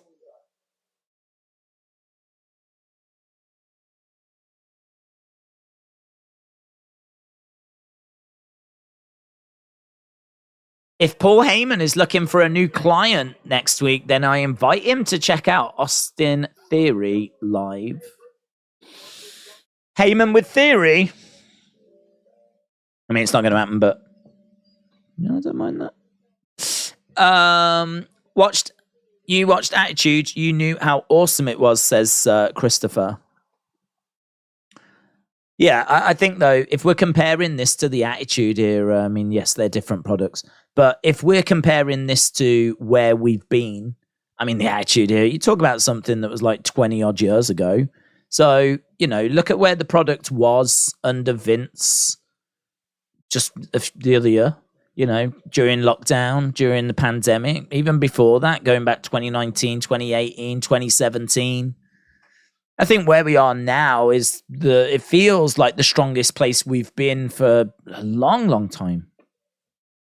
Long, long time. And certainly now since that draft has happened as well. You know, we're starting to see more and more of Triple H's influence. You know, he's changing the belt designs. He's changing what the belts are called. We're seeing less rematches that was pointed out the other day in the chat. We're seeing a lot less of the kind of silly comedy that was synonymous with Vince. Things just feel like they've got more meaning. We don't get so many of those matches that just don't matter or don't mean anything. We don't get as many of those. We still get them, but we don't get as many. So it makes the shows feel like they're worth watching. I think that I definitely think we're in one of the strongest places with the product that we've been for a good few years. It's good. Maybe I'm old, said Christopher. No, not old. I don't think the point you made was wrong. I just think that, you know, it's a little bit of a strange point to make, to say that the product now is not very good, and then compare it to the product that was 20 odd years ago. You know, I kind of feel like if you say the product now is not very good, I would expect the comparison to be with how it was last year or the year before, or even the year before, or even the year before. But I think to compare it to when the product was at its hottest. Yeah, I mean, this is not the Attitude Era, but it's not trying to be the Attitude Era because this is a PG product. So, you know, we're not trying to do what we was doing back in the late 90s. But, I mean, you're not wrong. I was talking to someone yesterday, actually, and I was like, do you watch wrestling? And they was like, no, I don't. He said, but I did. I loved Stone Cold. I loved The Rock. And, you know, you talk to people that don't watch wrestling, and there's a good chance they'll talk to you about the Attitude Era when they did watch wrestling. That was kind of when it was like it was cool. It was just really cool to watch it, and everyone was watching it, and it was like, it was the thing to watch. It's very difficult to kind of get back to that because, I mean, there's just so many things that compete for people's attention. But I don't think anyone that watches the Bloodline will deny that this has been one of the best times for WWE. And it's shown in the ratings as well. 2.5 million last week, and this week looks like it's going to be a healthy number as well. Just judging by how many people have joined us. Normally you can get a bit of a read as to how popular a show is by how many people are around. Oh, hello, here's Kevin. He's around. See what Kevin's got to say. We got Sami and Kevin backstage.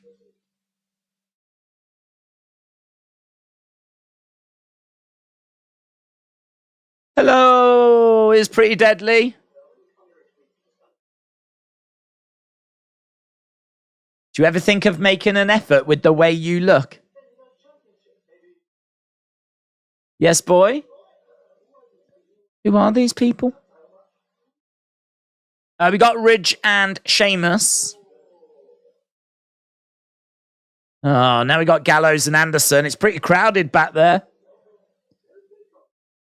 Now we've got Street Profits and we got LWO. Okay, so there's a...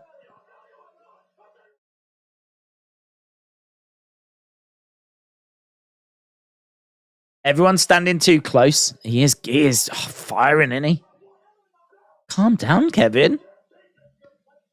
Your blood pressure. What he's trying to say.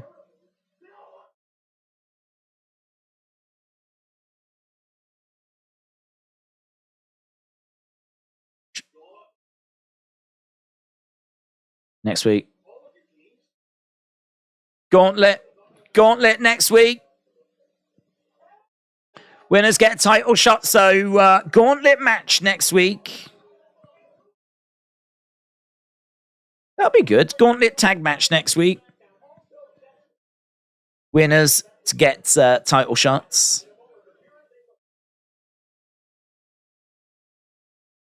Oh, Grayson Waller video package now.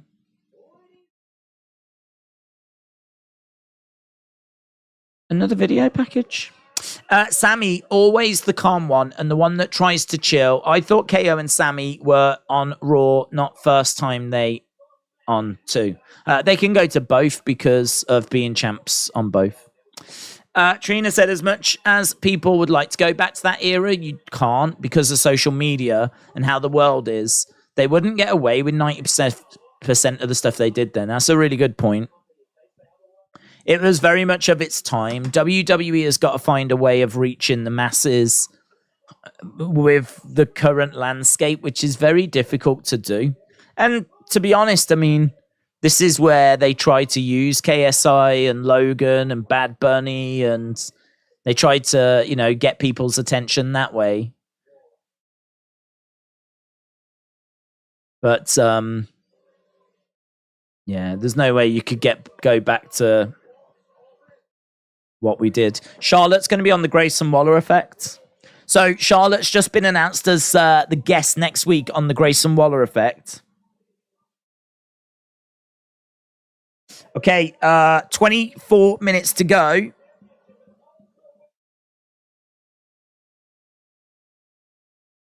Main event.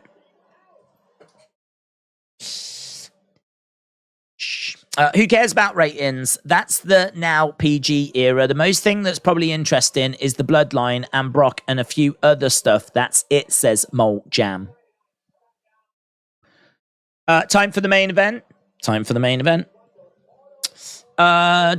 is missing a real good thing with LA Knight. He needs a push real bad, says Magneto 1870. Jordan said, I'm a bit confused with the women's championship. I've got autism. It can take time to understand. Can you tell me what will happen with Rhea Ripley's belt, says Jordan. Well, they haven't announced, I haven't heard them announce anything, but the belief is that they will change that title as well. So I think that title will change and it will no longer be called the SmackDown Women's title. I'd imagine it'll probably be the Women's World title because Asuka's got the Women's Championship. So I would imagine that Rhea will have the Women's World Championship. And I think if you was betting on what the belt will look like, the fact that Asuka's looks like Roman's, but with a white strap, I think we can all agree chances are the one that gets unveiled on Monday will be Seth's on a white strap. So that's seemingly what's happening. None of that has been announced yet, though. So at the moment, nothing is happening with Rhea's belt on Monday. But I reckon there's a really, really good chance that it does get changed. We do get another unveiling, and it's going to be what we said, where it'll be the Women's World Championship. But we'll have to wait for Monday for that. Godfather So said, Los Conquistador #2 was the best tag team partner of all time. Smoking Big Bud tonight. R.I.P. Gobbledygooker. Thank you. NYC Manowar says, Mammy looks good in whites. They're calling the new women's belt Undisputed on WWE Shop. It makes no sense. Huh? They're calling it Undisputed. Are they? I mean, you've said they are, so I believe you.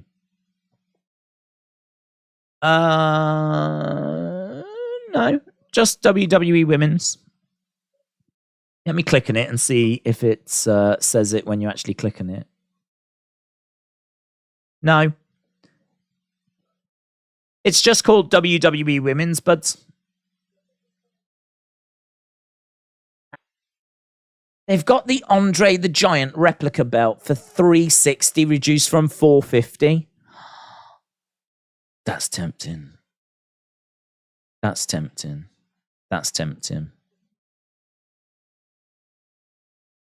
the one bottom right. It's a lovely looking belt, that is. That is a lovely looking belt. Reduced to $360. You can see that the current one's still $450 there. That is the Brothers of Destruction replica belt. These are the new ones up here. Obviously not the $1 million one, but there's the WWE Women's Championship $450. The Undisputed one, that's the one that Roman carries now. That's $450. But look at that, reduced. Don't forget, guys, if you are going to get anything from WWE Shop, if you use the link in the description, it's in the description of this stream, Raw, NXT, SmackDown, all those streams, the link is there. If you use that, then WWE actually support the channel. It's a little thing that this thing's up here all the time. Bing, bing, bing, bing, bing, bing, bing, bing, bing. So WWE actually helped the channel. I think a small percentage of the, and when I say small, I mean literally like a percent or whatever, goes towards helping and supporting the channel. I might do that. I could buy that Andre title using that link. Inside job. No, it's one of my favorite belts, that is. I love that belt. It's never used, but it would be used had Andre have beaten Hogan in WrestleMania 3. That would have been the title. I love stuff like that. Right, Roman is back next week. We've also got a mixed tag match next week. So, mixed tag match, AJ Styles and Michin taking on Karrion Kross and Scarlett. We also have got the Gauntlet match next week. Yes, we do. Yes, we do. So we've got that Street Profits, Brawling Brutes, OC, LWO, and Pretty Deadly. And then Roman Reigns returns. He's only got that one belt over his shoulder. There was people asking, will he have 3 now or what? Looks like he's only carrying that one going forwards. Are you going to Money in the Bank, says Kirby. Well, Kirby, I won't be at Money in the Bank, but I will be in London doing meet and greets, as I've mentioned a few times. So if you are going to Money in the Bank, on the Thursday and the Friday, I will be at Waterloo Station in London at an event called Wrestling Shop Live. It's going to be a pop-up shop that's going to sell wrestling figures. It's going to be a nice size space with just full of wrestling figures, ones that you can't get from Smith's, even ones that have not been available in the UK before are going to be there. And Bill McKenna, the head guy of Mattel, he's going to be there. I'm going to be there, and they're trying to get a wrestler there as well. So that's Wednesday, Thursday, Friday, Saturday, Sunday. It's the sidings at Waterloo Station. And as I said, I will be there. I'm there on the Thursday and the Friday, though. I have to come back on the Saturday because I'll be doing the watch along for Money in the Bank. So I need to be here. So I will be here on the Thursday. I will be there, on the Thursday and the Friday. But sadly not the Saturday, which is gutting. I'd love to be there on the Saturday. It's a shame Money in the Bank's not on a Sunday, because if Money in the Bank was on the Sunday, I could then do Thursday, Friday, Saturday. But no.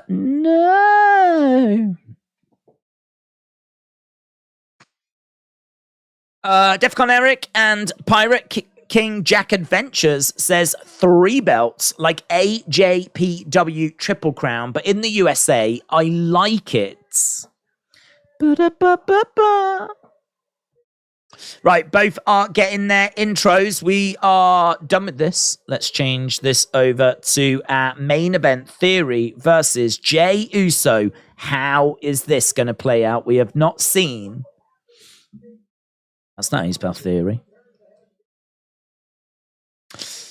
We have not seen Jimmy. I feel like we should see Jimmy at some point. Timothy said, I think the belts are disappointing. There's no creativity. I would say they're steps forwards. A step forwards. I think they are the best of those kinds of belts. I think it looks way better than the Universal. I think I don't know. I mean, I thought the Raw looked all right with the red backing. The SmackDown with the blue backing, it looked okay. I think I preferred the Raw. That's just a preference thing. But I think if I had to choose one, the gold backing would be the one. So it feels like a step forwards. But I don't know. If you're going to unveil a new women's championship, I can understand people being disappointed and wanting this as an opportunity. This is an opportunity to really introduce something special. Something that's going to have an impact like the Winged Eagle did. It's not that, is it? It's just a step forwards. It's evolution, not revolution. Can you show Asuka's new belt, says LB. There's a video, dude. There's a video on the channel. Check it out. It's a picture there. Am I trying to just get an extra view? Yes, I am. This is what I do. Yeah, I'm a YouTuber. I am basically scum. There was a super chat. Did I get to that super chat? Did I get to the super chat? I might have missed it. No, I didn't. I got to it because I'm a legend. Legend. Moljam said, I like Theory a lot, but honestly, I want Jey Uso to win the match and become the new United States champion. I don't see fans accepting Theory, says Samantha. Randy Orton's 100% better than all the others. Wow, says Cannon Arm. Wow. I need that, don't I? I need my buttons back. They don't work anymore. There was an update on my little thing. It doesn't work anymore. Maybe on Sunday I'll sit down and I'll get all that reprogrammed again. Big Time Back said, I reckon they're trying to do some like UFC belts, not really looking different from each other, but it's a step forwards to a more sports presentation. Max says, look at the pictures. It says undisputed on the belts. Oh, on the belts.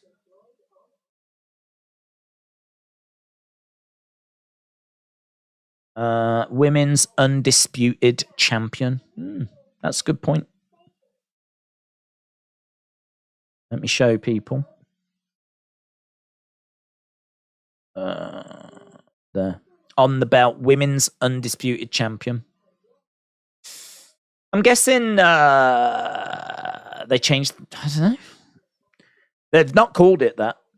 It's all listed and been worded as WWE Women's Champion. It's a bit strange, isn't it? That is a bit strange. Why would you call it that? Why wouldn't you just call it Women's Championship? Because that's WWE Women's Championship, because that's what it is.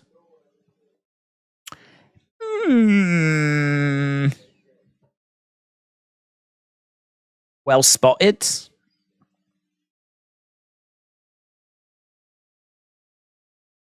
Right, we're back from commercial break. Officer Clusternut said, I've got a funny feeling this might not be resolved tonight and then roll on to next week when Roman is there. Will the tag belts be split up? SmackDown Raw have got tag divisions, says Jordan.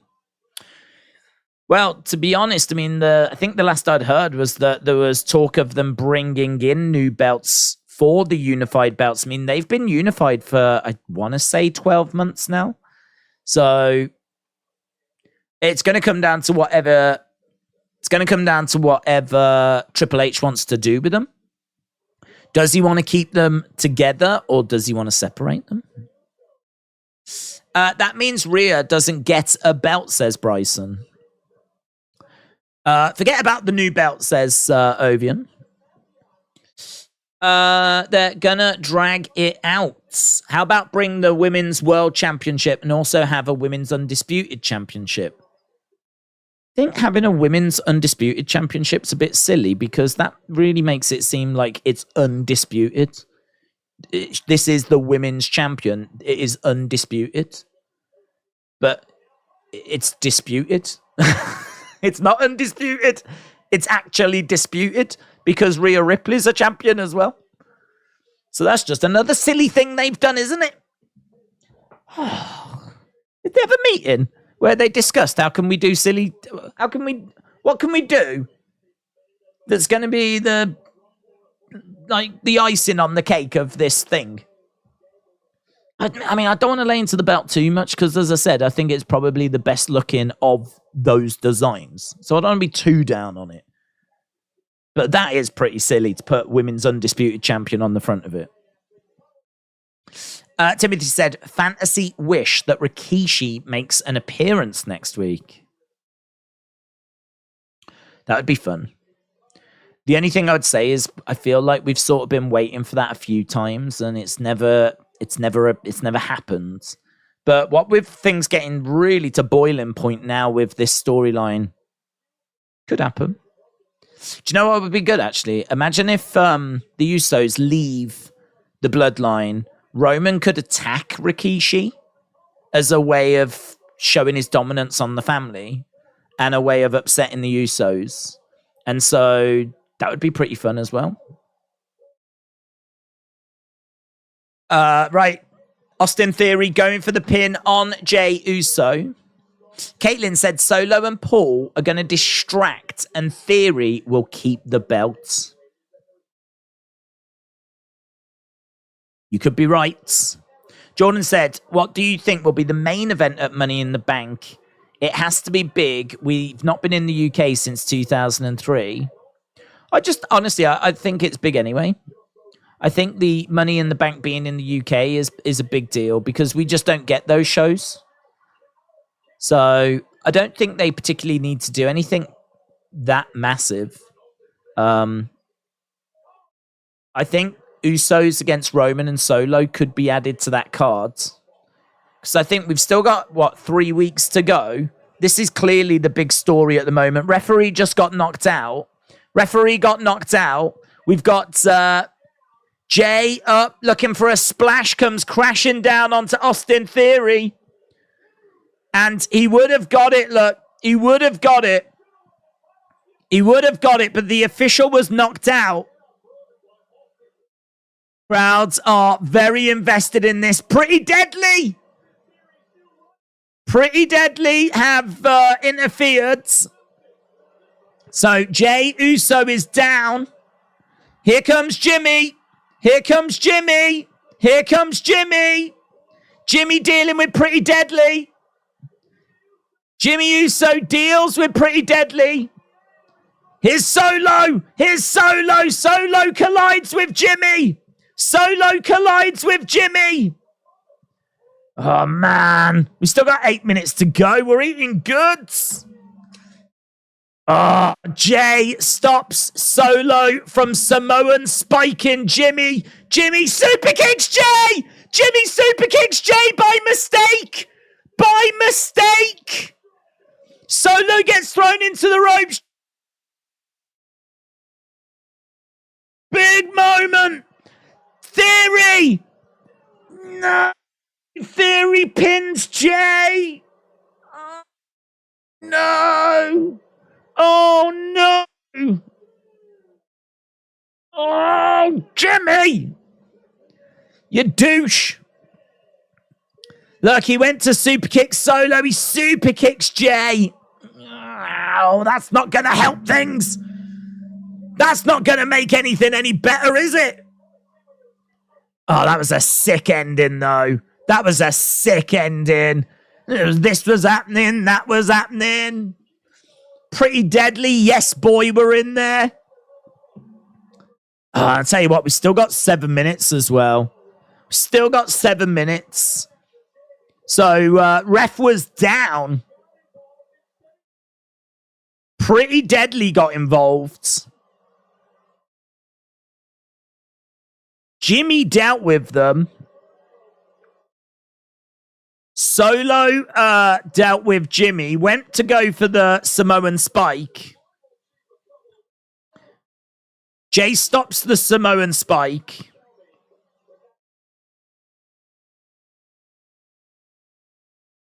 And Jimmy super kicks Jey. And it was an accident.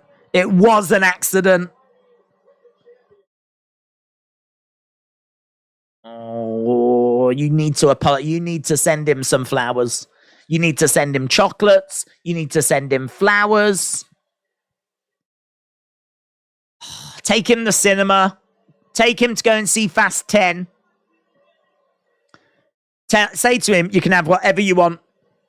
Popcorn, hot dogs, nachos, all of it. I'll pay. He's got to do some proper healing now. He's trying to help Jey up. He's trying to help up Jey. The crowd are chanting Usos. Solo and Heyman on the outsides. Oh, he pushes Jimmy. Oh, my God. He's pushed Jimmy away. He doesn't know what to believe. It was an accident, Us. Oh, no. He goes out the ring. He won't stand with them. I think he'll walk past them. He's walking past them. He looks at Heyman. Sorry. Heyman says, I'm sorry.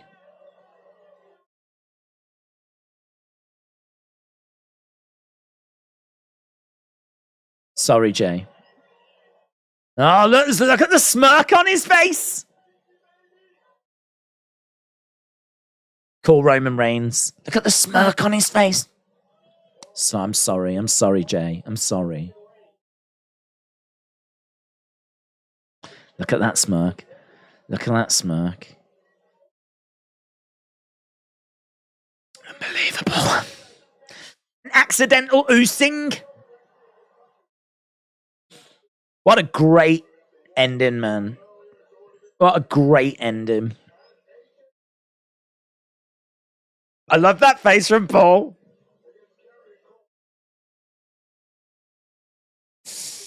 Jay's not made his decision. Maybe next week, says Hayden. He went to super kick his brother. He ended up super kicking his brother, said Denzel. We've all done it. It's true. It is true. It was an Usi side. K-pop lover. It was an Usi side. Very good. Still on the phone to Roman. Look. Roman get anything done? If I was Roman, I'd be so annoyed at the fact that Paul Heyman kept calling me. Do you know what I mean? Roman's on the island of relevancy doing tribal chief things. He doesn't want to have to talk on the phone to Paul all day, every day. Jimmy to Jay, it was an accident. Don't tell Mom, you're fine. Yes. You're fine. Don't dob me in. Roman returns next week. Jimmy versus Jay versus Solo. Jimmy oosed up. Jimmy did oose up. Do you think Raw and SmackDown Women's Championships will be defunct? Yes. Paul Heyman is such a snitch, says Trina. Lone Star Friend, shout out to you, buds. His phone is not even on. The crowd is funny, said Hamansh. You can hit me back. I won't tell, said Kevin. Yeah. It is very much like when you're young wrestling with your brother. The only thing is, when I used to do that, my antics weren't being shown around the world on TV networks. It's going to be a hard one to hide. And plus also, WWE keeps showing replays. And I'm sure they'll put it all over their social media as well. So he's going to have to work very hard to try and keep that from his parents. Quite the missed opportunity. Having the belts look exactly the same, both color and design, limits how many are willing to spend if they collect them. Do you agree? I don't know, to be honest. I think if you are a collector, I mean, that's it, innit? If you're a collector, you will collect whatever they release. And, collectors want anything that's, if they could get their hands on like Braun's greatest Royal Rumble belt, even though that's, not been defended, but it was only ever seen once, collectors would want their hands on that. If collectors could get Mabel's King of the Ring belt that was never even seen, that one, I don't think it was seen. I don't know if it was shown at a house show, but there was a King of the Ring belt and it was awful.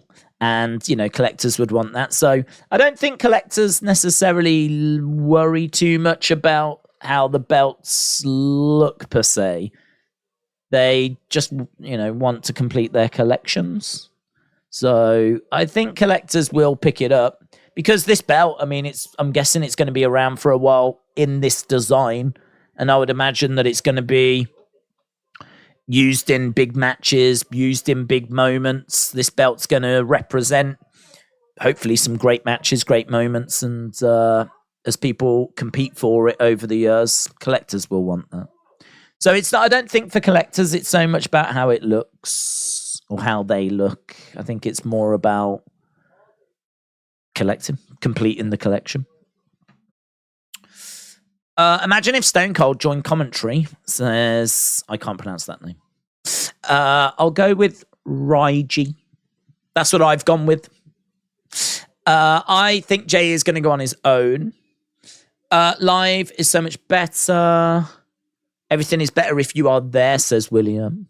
Trini said, 8 out of 10, love the main event and that they're trying to make us doubt Jay's loyalty.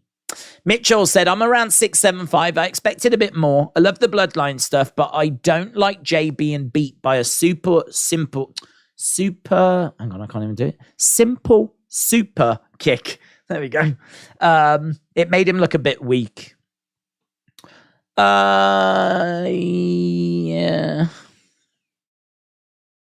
I think I'm at about a 7.5.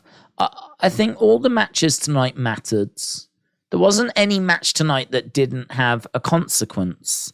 They were mainly all just Money in the Bank qualifying, but that's important. I mean, could you just look at the graphic after and see who did it? Sure.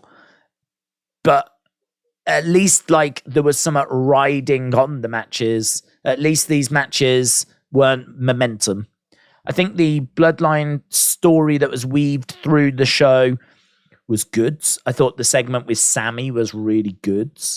I think the segment with Paul Heyman was good as well.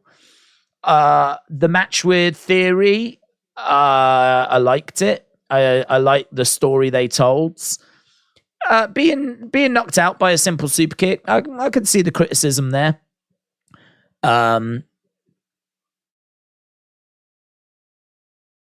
But is that an observation on the super kick? What I mean by that is that more how the super kick has been booked in recent times rather than... Because don't forget, Shawn Michaels used to use it as his finisher.